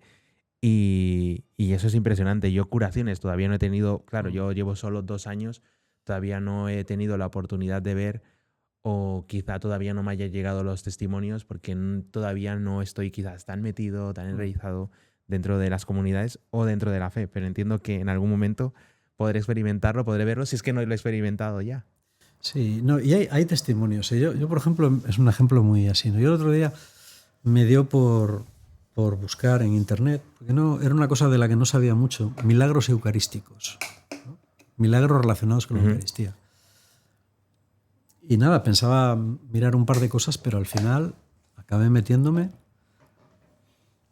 Es que me encuentras cosas que son extraordinarias. Por ejemplo, hostias consagradas, ¿no? Que al cabo de un tiempo de estar en el sagrario se convierten en una forma sanguinolenta. O sea, cuando se van a retirar o consumir, uno ve que una de las hostias tiene como está manchada, ¿no? Lo miras con una lupa y ves que hay como un coágulo de sangre. Lo llevas a analizar a un laboratorio de la universidad y te dicen, esto es una cosa inexplicable porque lo que se ve al microscopio son moléculas de trigo, ¿no? Junto con fibras de tejido humano, además entrelazadas de una manera que es imposible hacer biológicamente, no se pueden entrelazar las moléculas a este nivel. Y analizas las fibras de tejido humano a nivel microscópico y son fibras fibrilatorias de corazón. Y además su grupo sanguíneo es el grupo AB, que es el de la sábana santa. Y es un grupo sanguíneo raro, ¿no? Es bastante raro. Suele darse sobre todo en Oriente Medio y por ahí. Y no hay un caso de estos. Yo conozco por lo menos 2 o 3. Uno en Polonia, otro en México. Y bueno, la gente dirá, esto es un cuento. Es una invención. O sea, y Es una invención, es una eso invención, existe. ¿no? Bueno, pero dices, no, es que, a ver, o sea, es que la persona que ha investigado esto es el profesor fulano de tal o la profesora fulana de tal, que es profesora de histología en la universidad de no sé dónde, y ahí está. Y dicen, mira, yo esto no sé, o sea, yo no sé, yo lo único que te puedo decir es lo que hay aquí. Y lo que hay aquí es esto. ¿Cómo ha llegado a ser eso? No lo sé. Pero esto es esto. Sí. ¿No? Lo que pasa es que en la sociedad nos ha dicho, nos ha enseñado que debemos tener ese conocimiento a posteriori, ¿no? De primero tiene que parecer un investigador, tiene que investigarlo Sí. para creerlo, ¿no? Y Dios lo dice en la Biblia, yo creo, ¿no? Jesús, ¿no? Que muchas personas necesitan ver para creer. Sí. Y muchas veces hay cosas que, sobre todo él, ¿no? Sobre las cosas de él, no hay que verlas para creerlas. Y siempre digo que hay un conocimiento a priori y un conocimiento a posteriori y que en el centro está el pragmatismo. Sí. Y siento que como ser humano donde debes ubicarte quizás está en ese pragmatismo, porque si te colocas en uno o en otro vas a estar ciego. Sí. Entonces, cuando tú me hablas de eso, yo digo, o sea, lo que me dice el corazón, no solo la mente, es eso que Josué está diciendo, es real, o sea, es realmente posible. Y eso realmente cuando los corazones se unen y cuando hay algo, una energía, lo que se sienta, o él mismo manifestándose, de alguna forma y diciéndome, bueno, de alguna forma estoy aquí, es en esas cosas. Sí, yo creo, por eso digo que yo creo que, a ver, siempre puedes negarlo todo, ¿entiendes? Es decir, hasta puedes negar que tú estés ahí. Puede ser una ilusión de mis sentidos, y a lo mejor yo qué sé, ¿no? O hay gente que dice, no, es que todo esto es una simulación por ordenador. ¿No? Bueno, vale, sí. Puestos a creer, pues uno cree lo que quiere creer. Pero a ver, yo me he educado en el método científico, es decir, yo soy doctor universitario y me he criado con el método científico en la cabeza, ¿no? Y bueno, pues... Y hombre, yo sé que hay cosas que sé distinguir los bulos, que también los hay muchísimos. En el terreno de la religión hay cantidad de mentiras y de falsificaciones, por supuesto.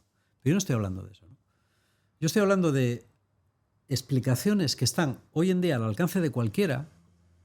Y yo te digo, bueno, si no lo crees, investiga tú. Y dime a qué conclusión llegas. Porque es que hay cosas que si coges una dices, buah, pues, vete tú a saber, ¿no? Pero cuando coges una y otra y otra y otra y otra y otra y otra y otra en un contexto determinado, chico, a mí me parece que, Que aquí te está queriendo decir algo. Es decir, mira a ver, ¿no? Yo por eso creo que ser ateo hoy en día me parece profundamente respetable, pero no sé, yo diría, investiga porque... Sí, yo creo que cuando hablemos de esas personas ateas o de los practicantes, lo vamos a hablar más en este libro, Discipular, porque en la primera parte es brutal cómo desglosas todo y cómo hablas sobre la historia de un poco del cristianismo, cómo se ha ido viviendo el cristianismo a lo largo de la historia, y me pareció impresionante. Voy a pasar al capítulo 6 y pones mi amiga la Biblia. Josué, para mí es una cosa complicadísima ponerme a leer la Biblia. Yo te soy 100% sincero. O sea, a mí es una cosa... Yo tengo mi Biblia encima de la mesa, pero yo todas las mañanas me pongo a Joel Osteen. ¿Sabes? Todas las mañanas me pongo mis 20 minutos de Joel Osteen y para mí eso... Jairo ahora me ha encomendado una tarea que es que no me habló de tanto de la Biblia, sino me habló de tener mis 30 minutos o 15 minutos de tener una conexión. Me habló de tener una conexión real con Dios, de tener un vínculo real con Él. Sí. Y que si no tengo como ese espacio, ese vínculo diario, quizá esa conexión que yo quiero tener con el cristianismo, con Dios o incluso conmigo mismo, no se acaba dando. Entonces, vamos a hablar de nuestra amiga la Biblia y por qué cuesta tanto leerla, Josué, por lo menos a mí. Sí. Bueno, yo creo que la Biblia cuesta mucho leerla en primer lugar porque se trata de textos muy antiguos. El texto más moderno de la Biblia tiene 2000 años de antigüedad, ¿no? También cuesta leer a Cicerón, por ejemplo, o a Aristóteles. Luego hay que tener en cuenta que la Biblia, como digo, no es un libro, es una biblioteca. Son 73 libros pequeños, ¿no? Y que es un libro que tiene distintos géneros literarios. Es decir, en la Biblia hay leyes, hay profecías, hay poesías, hay historias, hay novelas, hay narraciones inventadas, ¿eh? Hay cartas, hay de todo, ¿no? Entonces, yo creo que la Biblia no se puede empezar por el principio. Es decir, no puedes empezar por Génesis porque, bueno, Génesis se lee bastante bien, pero ya si sigues con el Deuteronomio, con el Éxodo también, el Deuteronomio ya es más complicado, ¿no? Yo empezaría por las partes más sencillas, ¿no? Que son, como digo, los evangelios, ¿no? Por ejemplo, los salmos. Los salmos son oraciones escritas, ¿eh? Y luego a lo mejor por libros como Hechos, los Hechos de los Apóstoles, que son fáciles de entender. Yo creo que es importante ir poco a poco. Es decir, yo empecé leyendo el Antiguo Testamento y no entendía nada, no entendía una palabra, ¿no? Entonces, bueno, ir A mí poco me a poco. parecía contradictorio. Sí, Porque de repente veo a un hombre con 4 mujeres. Yo digo, ¿esto qué es? Digo, Sí. No, o que Dios manda matar a una población. ¿Cómo Dios va a mandar esto, no? Yo creo que es importante entender que la Biblia también va reflejando un nivel de relación entre Dios y el hombre. Y yo creo que el hombre en la Biblia pone muchas veces, no en boca de Dios, ¿no? Sino intenta explicar a través de Dios cosas que el hombre hace. Por ejemplo, el matar a los prisioneros o el matar a los niños cuando has vencido una ciudad. En una sociedad tribal y guerrera era algo de seguridad personal.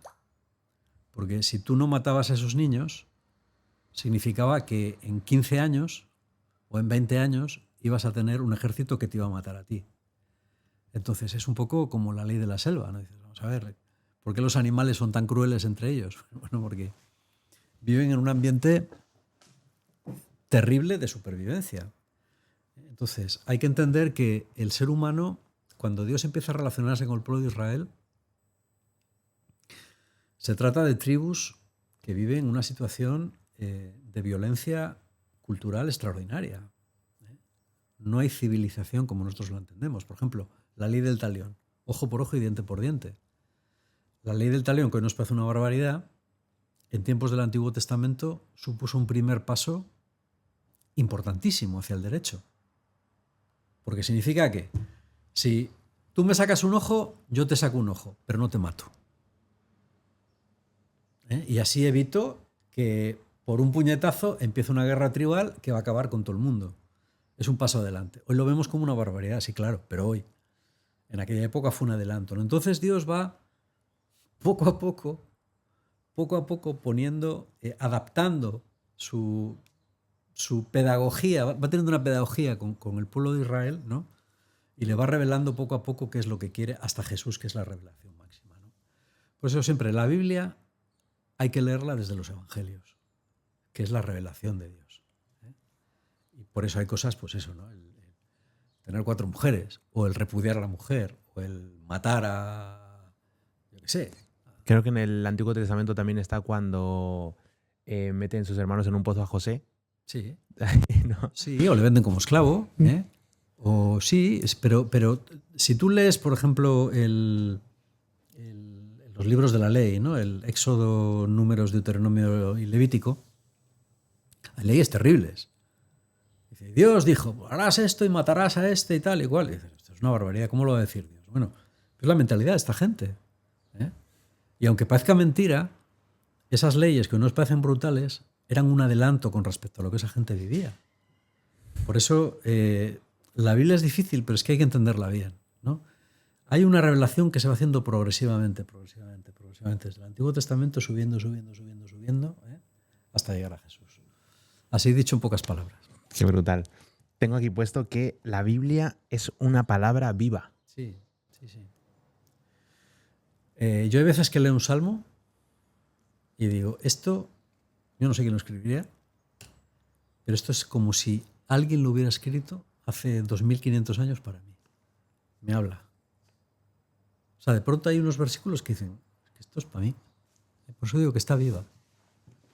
Qué bueno. Genial. Mira, vamos a entrar en el capítulo 7, que es la comunidad. Uh-huh.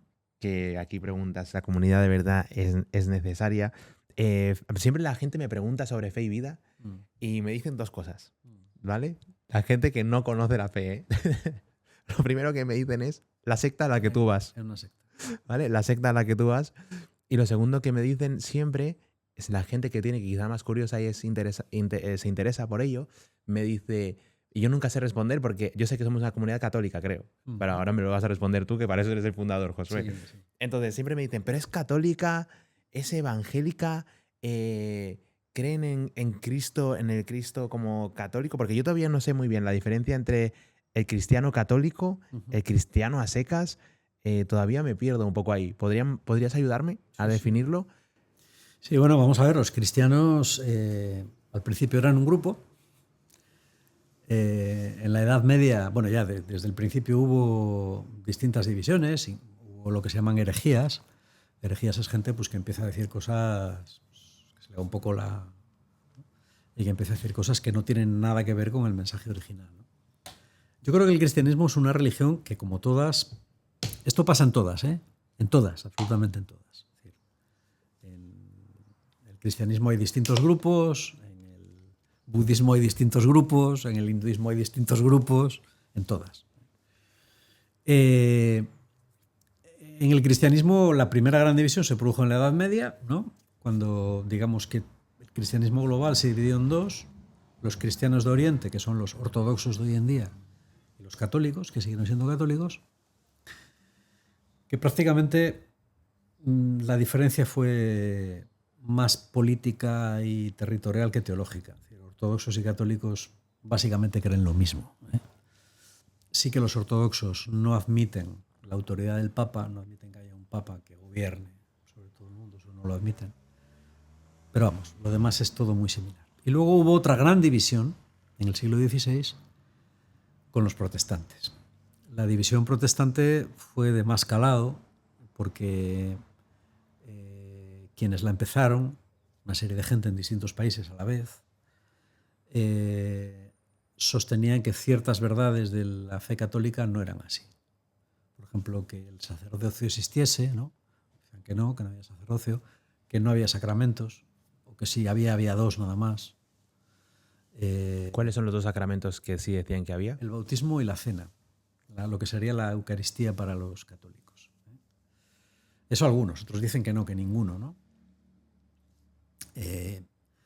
Que bueno, el culto a los santos, el culto a María, que eso era todo cosas negativas, y que la única autoridad, o sea, que la Iglesia no tenía ninguna autoridad para decir lo que está bien y lo que está mal, que la única autoridad es la Biblia. Lo que está en la Biblia, como tú la interpretes, esa es la autoridad. Entonces hoy en día, bueno, los protestantes a su vez siguieron subdividiéndose y subdividiéndose y subdividiéndose, ¿no? Hoy quizá hay 300 confesiones protestantes distintas entre sí, por minucias, vamos, quiero decir que son cosas, la mayor parte de las veces son cosas irrelevantes, y eso es lo que hay. Entonces están los católicos, que es un poco lo de siempre, ¿no? Luego están los ortodoxos, que están sobre todo en Europa del Este, Rusia, Rumanía, Serbia, por ahí, y luego los protestantes que están, bueno, por todo el mundo. O sea, protestantes y católicos están por todo el mundo. ¿Los protestantes son los evangélicos? Son los evangélicos, es lo mismo. Vale. Entonces, aquí entraría fe y vida. Sí. Fe y vida, ¿dónde entra dentro de todo este ecosistema? Fe y vida es una comunidad católica, ¿vale? Es una comunidad de la Iglesia Católica. Pero, ahí está un poco la originalidad, es una comunidad de la Iglesia Católica que admite a miembros no católicos. A ver, es como si yo digo... una cosa un poco rara, ¿no? Somos una peña del Real Madrid, pero que también admite socios del Barça. ¿Vale? Está muy bien. Y vemos los partidos juntos, ¿no? No sé si el ejemplo es muy bueno. Sí, es bueno. Pero sí, es decir, a ver, nosotros creemos que el ecumenismo es el movimiento que surge ya desde hace bastante tiempo que intenta unir a la Iglesia. Es decir, bueno, es verdad que nos separa un 1%, pero ostras, tenemos un 99% en común. Entonces, en vez de mirar el 1 que nos separa, vamos a mirar lo que nos une, Es otra forma de ver las cosas. Entonces, nosotros hemos tenido una vocación muy fuerte desde el principio, por circunstancias que no vienen al caso ahora, una vocación muy fuerte a unir, y hemos tenido muy buena relación desde el principio. Yo desde mi conversión he tenido muy buena relación con gente evangélica, y esa gente evangélica a mí me ayudó mucho. Entonces, siempre he sentido un afán por unir en la medida de lo posible, y de ahí viene que Fe y Vida tenga una vocación ecuménica muy fuerte. Es decir, que sea una secta ecuménica, ¿no? Con una vocación ecuménica muy ¿Qué fuerte. es ecuménica? Ecuménica es que intenta juntar a todos. Mm. Que intenta juntar a ortodoxos, católicos y protestantes. Qué bueno. Pero a mí me parece que eso está muy alineado con Jesús, quizá, ¿no? Sí, sí. Justamente con Sí. no dar esa separación, sino si los dos nos separan unos matices entre Sí. unas cosas y otras, Eso es. ¿por qué no compartir por lo menos esta parte que sí nos Eso une es. juntos, ¿no? Eso es. Háblame un poco más sobre Fe y Vida. ¿Estáis en Torrelavega? No sé, desarróllame un poco Fe y Vida. Bueno, Fe y Vida es una comunidad laical. Hay más, o sea, en la Iglesia hay muchas comunidades laicales. España no es un país en el que abunden demasiado, eso hay que decirlo también.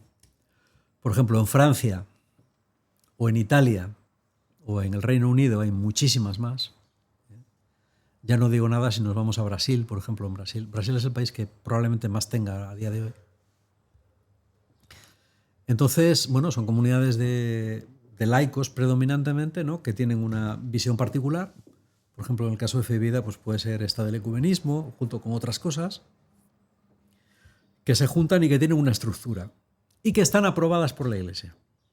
Esto es importante. ¿Por qué no son una secta? Porque tienen la aprobación de la Iglesia. Es decir, la Iglesia las reconoce como algo suyo propio. Es como si, yo que sé, vuelvo al ejemplo de las peñas, ¿no? Hay peñas oficiales y peñas no oficiales. Normalmente las peñas oficiales tienen una relación con el club. Incluso hay clubs que tienen actividades especiales o lo que sea para las peñas, ¿no? Incluso las peñas pueden elegir al presidente. En fin, hay una serie de cosas, ¿no? En este aspecto, Fe y Vida es una comunidad oficial.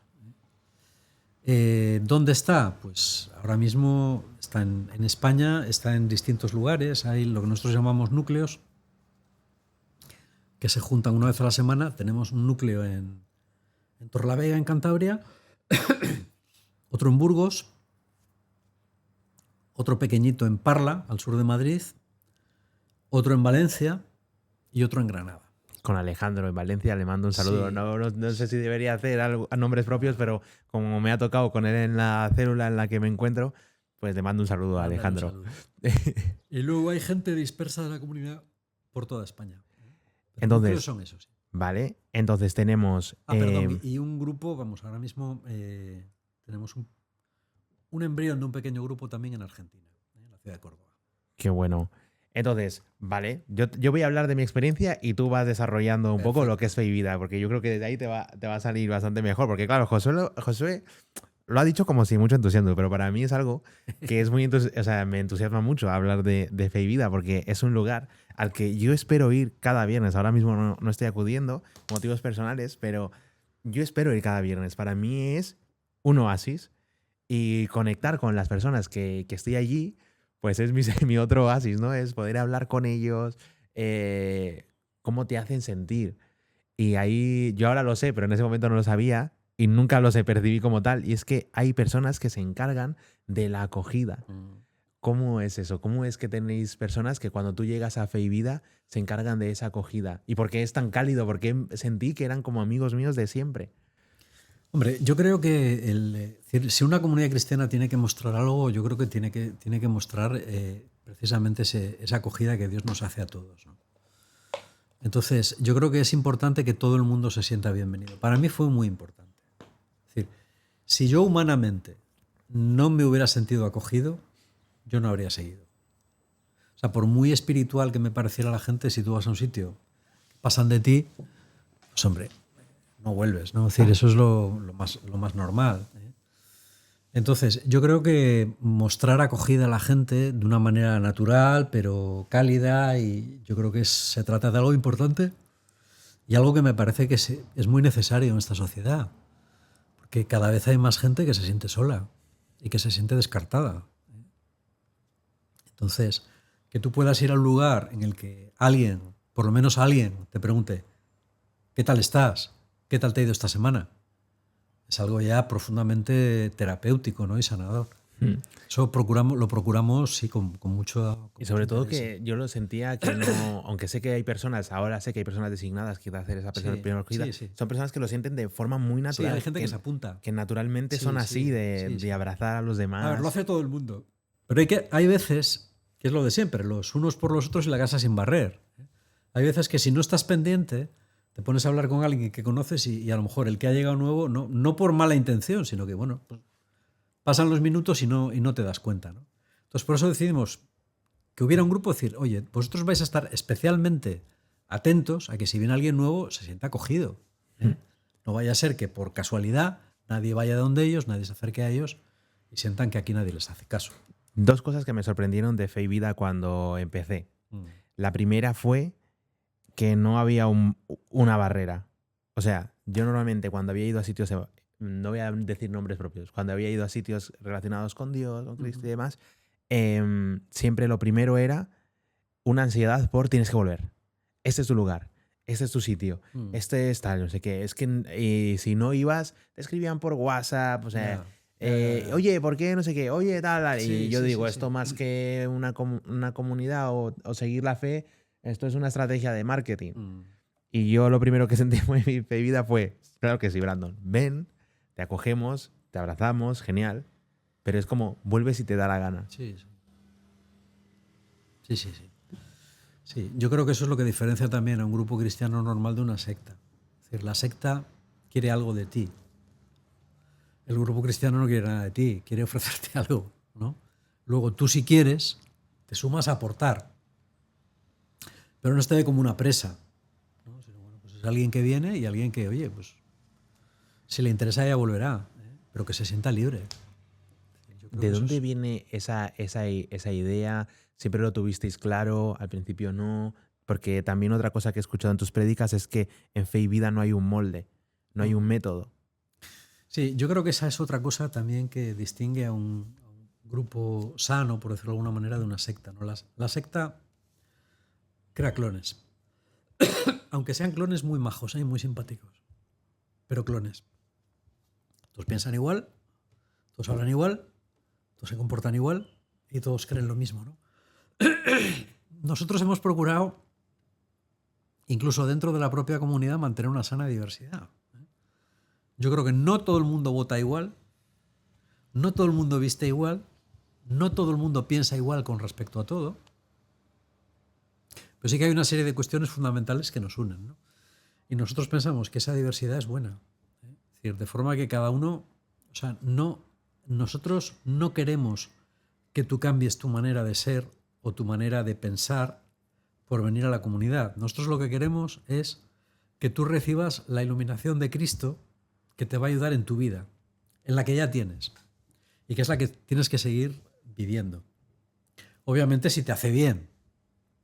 Si tú eres un drogadicto y te metes en broncas continuamente, bueno, pues eso lo vas a tener que cambiar, pero por tu propio bien, ¿no? Entonces yo creo que la idea es esa, es decir, que cada persona cambie en su realidad, no cambiarle su realidad.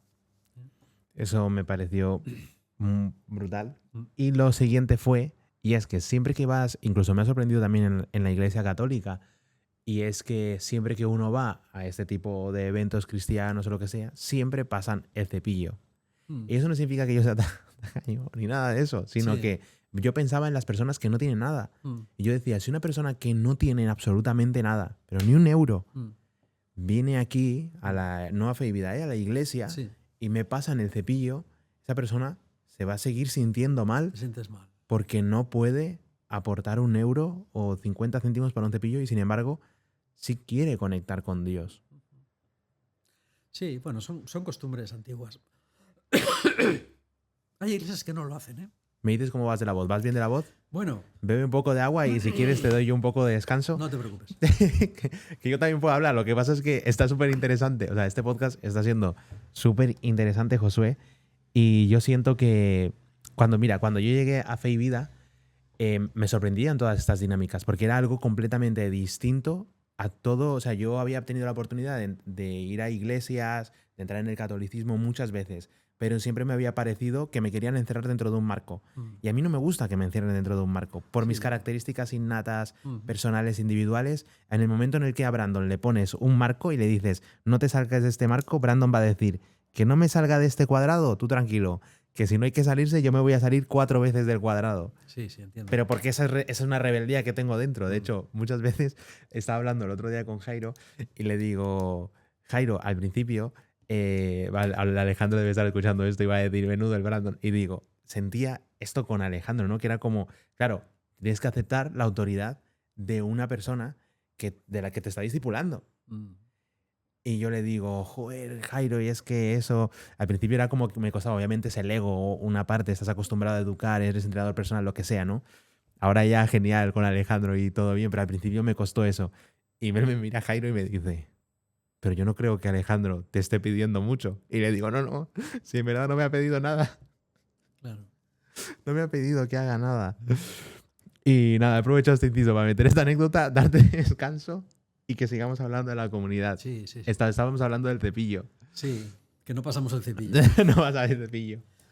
No, hombre, yo creo que es importante. Es decir, también las cosas cuestan dinero y yo creo que a la gente hay que educarla en que hay que aportar, ¿no? Es decir, en España, quizá porque es el Estado el que paga a los curas, ¿no? Por el concordato que hay con la Iglesia, la gente tiene la idea de que todo en la Iglesia es gratis, ¿no? Y no es así.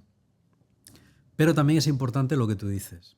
Es decir, que en un primer momento no se te pida nada, ¿no? Es decir, que sea una experiencia de acogida pura, y en la cual pues ya está, incluso se te invita a tomar un pincho de tortilla gratis, ¿no? Yo creo que eso es importante.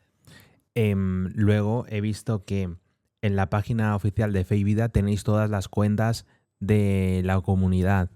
Sí. Creo que las aportaciones, en qué se invierte, en qué se gasta, sí. ¿no? Todo. Sí, procuramos ser muy transparentes. A ese nivel no hay nada que ocultar, ¿no? Vale, entonces tenemos ese nivel de organización. Vale, primero tú llegas a conocer, para darle un poco la experiencia a la persona que está, ¿no? Tú llegas así fue como llegas a Fe y Vida. Alguien te invita de Fe y Vida. Claro. Normalmente sí. Alguien te invita de Fe y Vida, llegas allí y cómo es el tipo de... No es una misa, es una... Oración. Es una oración. Sí. ¿Cómo es la oración? Háblame de cómo se ve esa experiencia en Fe y Vida. ¿Cómo es la oración? Bueno, normalmente la oración es muy subjetiva en los grupos. Es decir, yo he visitado muchas comunidades, ¿no? En países distintos, y cada grupo hace la oración común pues, de una manera. Es decir, la misa, por ejemplo, siempre es igual, pero las oraciones no. Entonces, nosotros seguimos un modelo un poco americano, ¿no? Que es con un grupo de música que va cantando unas canciones, que son supuestamente canciones que motivan al encuentro con Dios y a la oración. Luego hay momentos de silencio, momentos de petición en voz alta en que el que quiere en voz alta pide algo, ¿no? Y un momento también en el que se lee el Evangelio del domingo, ¿no? Ese es el esquema nuestro. Pero hay otros. Por ejemplo, si tú vas a una oración de Hakuna, pues es distinta, ¿eh? Ellos cantan también canciones, pero bueno, es una adoración eucarística. Cada grupo tiene su manera de hacerlo, ¿no? Y yo creo que todas están bien, ¿no? ¿Por qué en Fe y Vida se nota? O sea, yo lo que noté fue mucha libertad, incluso en el tipo de oración. Porque el esquema de canción, silencio, no hay a nadie que venga y te diga la palabra de Dios es esto, en nombre del Padre, amén. Era otra canción, silencio. Otra canción, silencio con peticiones, creo que funciona así. Sí. Y por último, una cosa que me sorprendió muchísimo fue la prédica. Y era que salía una persona completamente normal. Sí, random total. Sí, una persona completamente normal a decir su experiencia con Dios de esa semana, cómo había afrontado quizás esa experiencia y cómo esa experiencia podía ayudar a los demás. Sí, eso es. Y la lectura del Evangelio, que también lees el Evangelio y ahí ya está. O sea, no os ponéis a interpretarlo, No, a no. decir qué quiso decir, sino que Sí, es como lo que noté yo fue mucha libertad. Mm.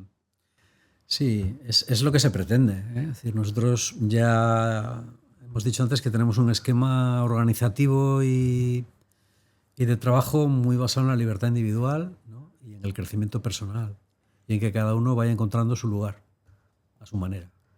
Lo otro era que la forma en la que, por ejemplo, otra cosa que me sorprendió fue que después de la oración, de todo, hubiera ese momento en el que hay esas preguntas, que para ti puede ser muy común porque llevas 30 años haciendo, Claro, José, sí, pero para mí era algo completamente sorprendente. Es decir, claro. no solo estoy compartiendo este momento de oración con unas personas, sino que luego puedo compartir unas cervezas, una Coca-Cola, un Sí, qué tal estás, un cómo va, sí, sí. y son personas que están viviendo la fe. Mm, ¿Eso cómo se da? O sea, ¿qué percibís para no haber, porque de de todas las formas en las que se podía haber montado eso, mm. elegisteis esta? ¿Por qué se da esto? O sea, ¿por qué esta forma en concreto? ¿Por qué representa tanto a fe y vida? Yo creo que las cosas en una comunidad a lo largo del tiempo se van creando de forma natural. Es decir, no hay un momento en el que un grupo de gente se reúne alrededor de una mesa y dice, la oración va a ser así, ¿no? De hecho, yo creo que si tú fueses a una de las oraciones de hace 30 años, sería muy distinta, ¿eh? Pero hay una serie de cosas que van surgiendo según las necesidades que se plantean. Ha habido cambios a lo largo del tiempo, ¿no? Por ejemplo, pues hay un momento en el que decides que la música va a ser de una manera determinada en vez de otra. Hay otro momento en el que dices que las oraciones compartidas van a ser de una manera en vez de otra. Que en vez de predicar una persona, antes predicaba solo yo y raramente a alguna otra persona. Bueno, pues que más gente entre a hacer eso, ¿no? Que el tiempo de después sea un poquitín más largo y que haya algo para picar. Bueno, eso lo va pidiendo la propia realidad, ¿no? Y tú vas intentando dar respuestas a las necesidades que se plantean. Es un proceso.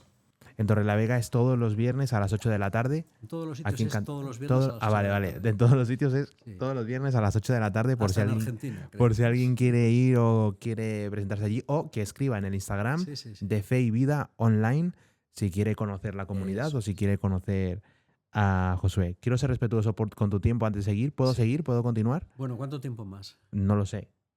¿No lo sabes? No lo sé. Bueno, damos un cuarto de hora más. Venga, va, 15 Venga. minutos más. Vale, pues entonces voy a ir directamente a... Ya tenemos la comunidad, tenemos a amar a los otros.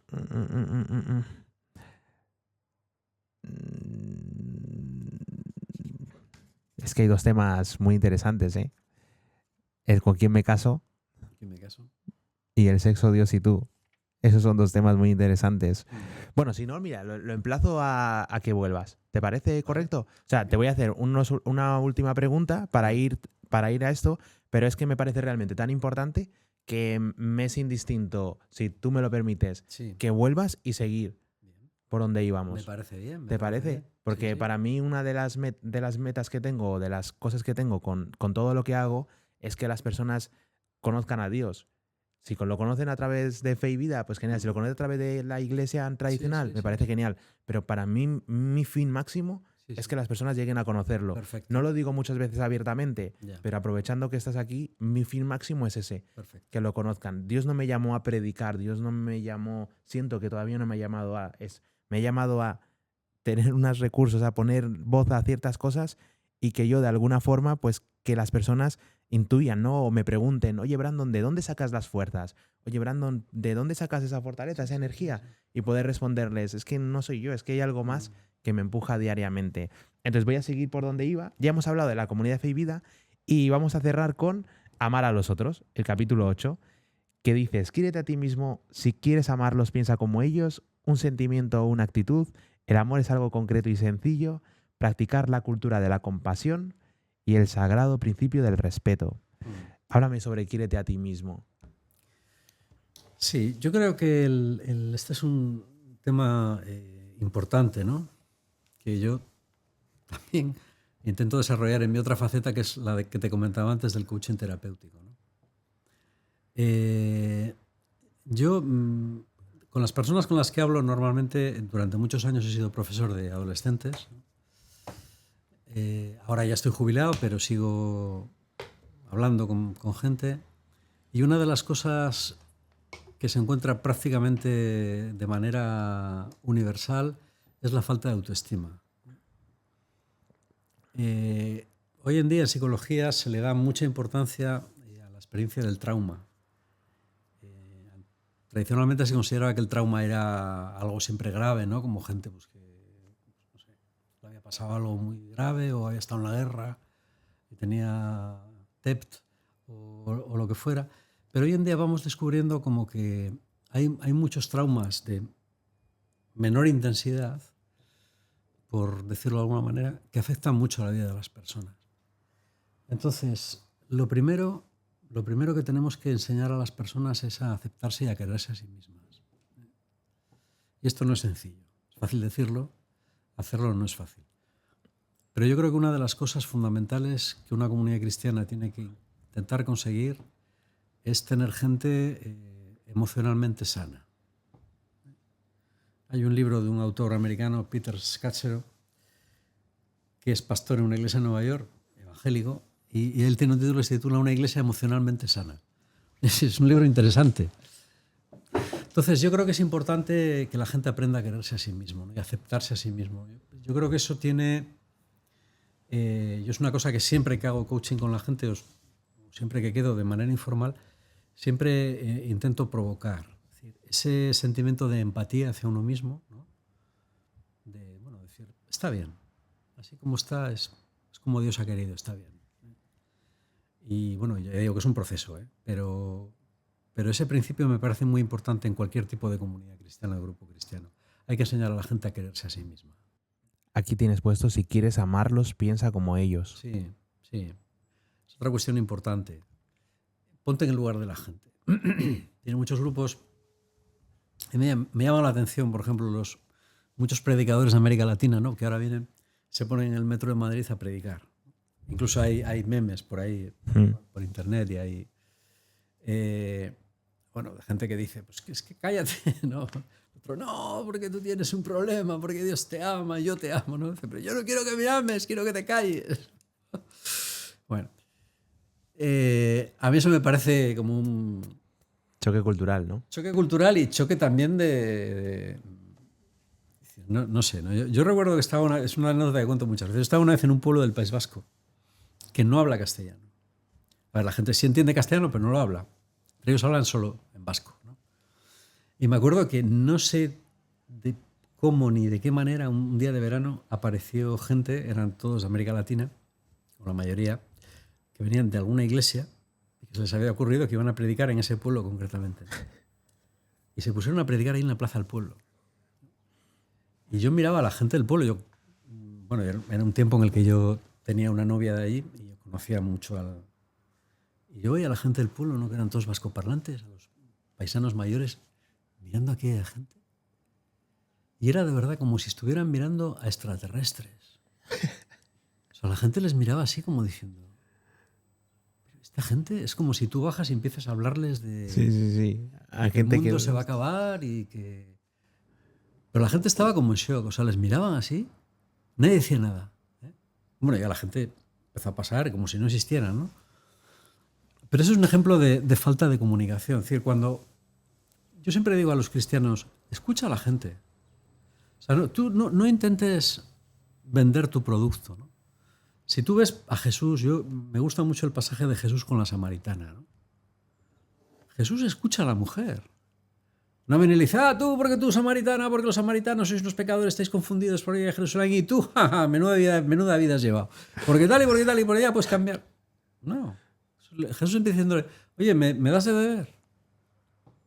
Y la otra le da de beber, ¿no? Y empieza una conversación con ella. Yo creo que es importante escuchar a la gente. La mejor forma de evangelizar es escuchando a la gente. Tú escucha a la gente, escucha el problema que tiene, porque si no en la iglesia acabamos dando respuestas a preguntas que no nos hace nadie. Y eso es lo más triste que hay. Responder a preguntas que nadie te hace. Tienes puesto aquí un sentimiento, una actitud. Yo creo que durante la entrevista has dejado claro, corrígeme si me equivoco, que es una actitud que tienes que decidir amar. Luego, el amor es algo concreto y sencillo. Sí. Porque es concreto, es que es complejo, es concreto y sencillo. Concreto y sencillo. ¿Te refieres a concreto y sencillo de dar? ¿Concreto y sencillo de sentir?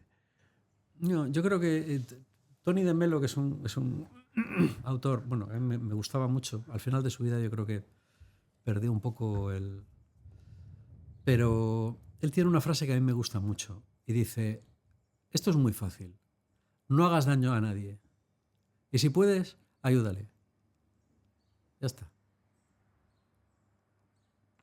¿Vale? Yo cuando leí eso dije, ostras, esto lo puedo hacer yo, ¿sabes? En principio procura no hacer daño a nadie. Y si puedes, en la medida en la que puedas, ayúdale en lo que necesite. No en lo que tú crees que necesita, sino en lo que la persona te dice que está necesitando. Sí, como que simplemente poner tus manos a su disposición y Sí. ya. Oye, mira, que sepas que estoy aquí Si te para ayudarte en lo puedo, que si te necesitas. puedo ayudar en una mínima cosa, te ayudo. Ese es el principio del amor. ¿Eh? Es así de simple. La cultura de la compasión. Mm.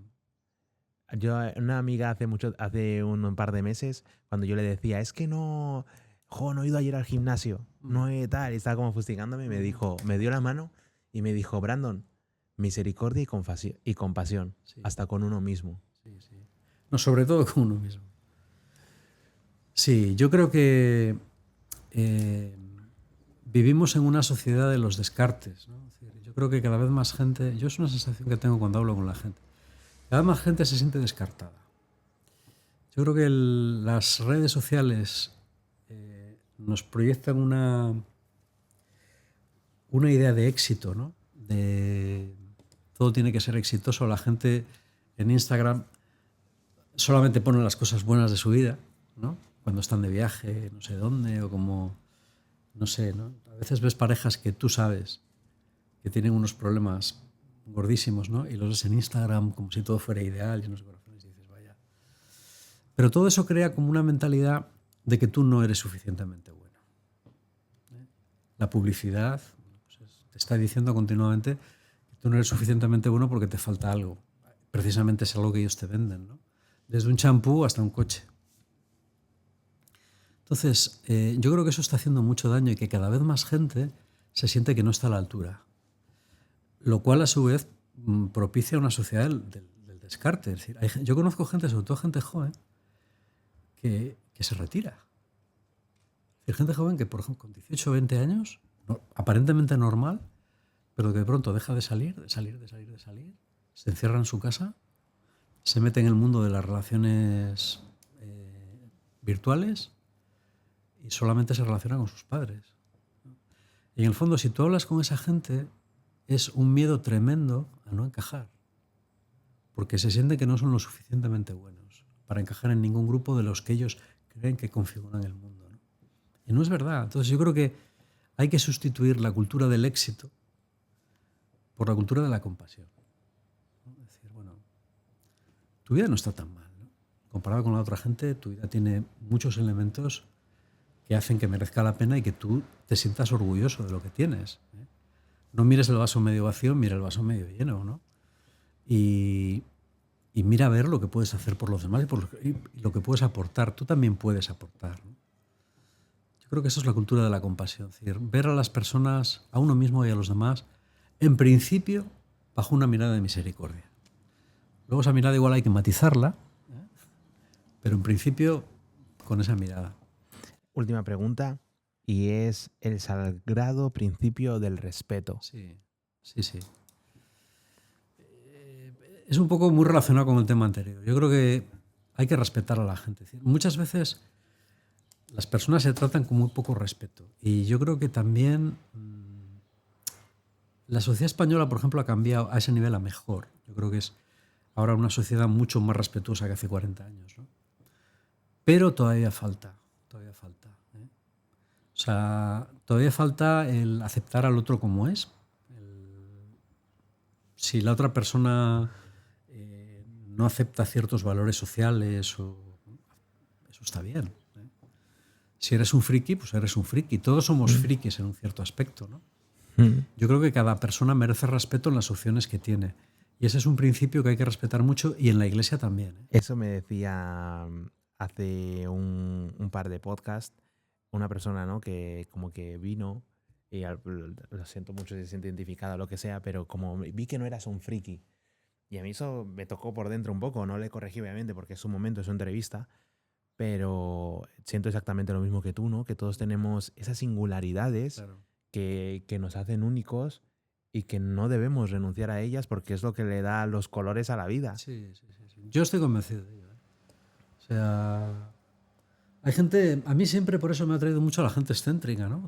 Porque me parece que es la que más te puede aportar. Hay veces la gente que parece que está un poco medio para allá. Pasa mucho en el tema artístico. De hecho, está demostrado que, bueno, pues, lo que por un lado a veces son problemas mentales, a veces también es la base de una creatividad extraordinaria. Por eso muchos artistas estaban un poco para allá. Pero sin llegar a extremos patológicos, yo me he dado cuenta de que a veces la gente más original o la gente que te aporta ideas que nunca habías oído es la gente un poco friki, ¿no? Pero dices, coño, este tío no dice lo que dice todo el mundo, ¿no? Claro. Sientes que te aporta algo. Ya, yo de gente gris y anodina, ya pues, estás cansado. Todo el mundo es así, ¿no? Todo el mundo va a comprar a Valle Real y todo el mundo quiere ir a la moda y todo el mundo quiere tal, ¿no? Cuando te encuentras con alguien que de pronto te sale con otra cosa, eso llama la atención. Por eso yo creo que hay que respetar mucho. Tuvimos aquí a un chico, para concluir, que dijo, Dios Dios es el universo pensándose a sí mismo. Bueno, Y una cosa es lo que sería Dios contigo sí. y otra cosa es lo que sería Dios consigo mismo. Sí. Y el tío se quedó tan ancho. Y Fíjate. nosotros aquí, claro, y era un tío súper singular, de Asturias, de la montaña, Sí. que yo no sé cómo llegó aquí, pero llegó. Sí. Y me cambió la vida. Fue otro de los grandes momentos, no que me haya cambiado la vida, pero que esos momentos que dices lo voy a recordar toda mi vida. Sí, hay gente que te aporta. Porque me dijo me habló sobre el amor. Y una cosa que me dijo fue, ¿tu corazón es tuyo? Y yo me le quedé así mirando y le dije, claro que mi corazón es mío. Y me dijo, por eso no se lo puedes dar a nadie. Y luego me habló mucho sobre el amor y cómo introducir el amor dentro de todo lo que hacía. Fue un podcast muy transformador porque él había sufrido muchísimo, justamente lo que tú estás hablando, sufrido muchísimo. Y lo único que le salió, que él me regaló este tronco, fue el amor. Fíjate, Fue el amor después de todo ese sufrimiento. Y entonces ahora, cuando te quiere bastante, te regala un tronco. Y para mí fue muy significativo porque por primera vez este nombre de este podcast que lo bajó a tierra, lo bajó a lo físico.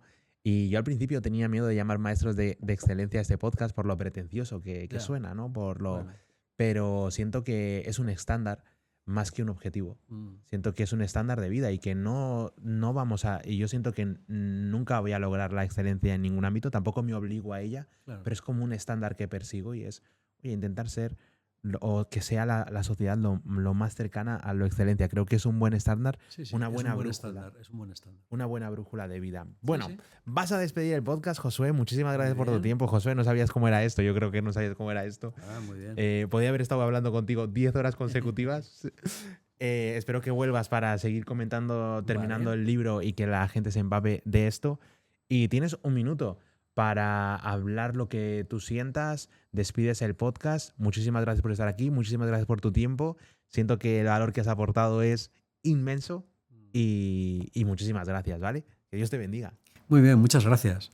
Pues nada, simplemente decir que yo estoy muy contento de estar aquí, que está bien poder hablar de estas cosas, ¿no? Que se salen un poco de lo normal y de lo que se habla habitualmente y que espero que lo que hayamos hablado a la gente le haga reflexionar y pensar y que cada uno vaya encontrando esa verdad que le pertenece y que tiene que encontrar y buscar. Qué bueno. Esto ha sido Josué Fonseca. Bien, Josué, muchísimas gracias. Nada, Brandon. ¿Te puedes quedar sentado? Nada, no te preocupes. Muy bien. Muchísimas gracias.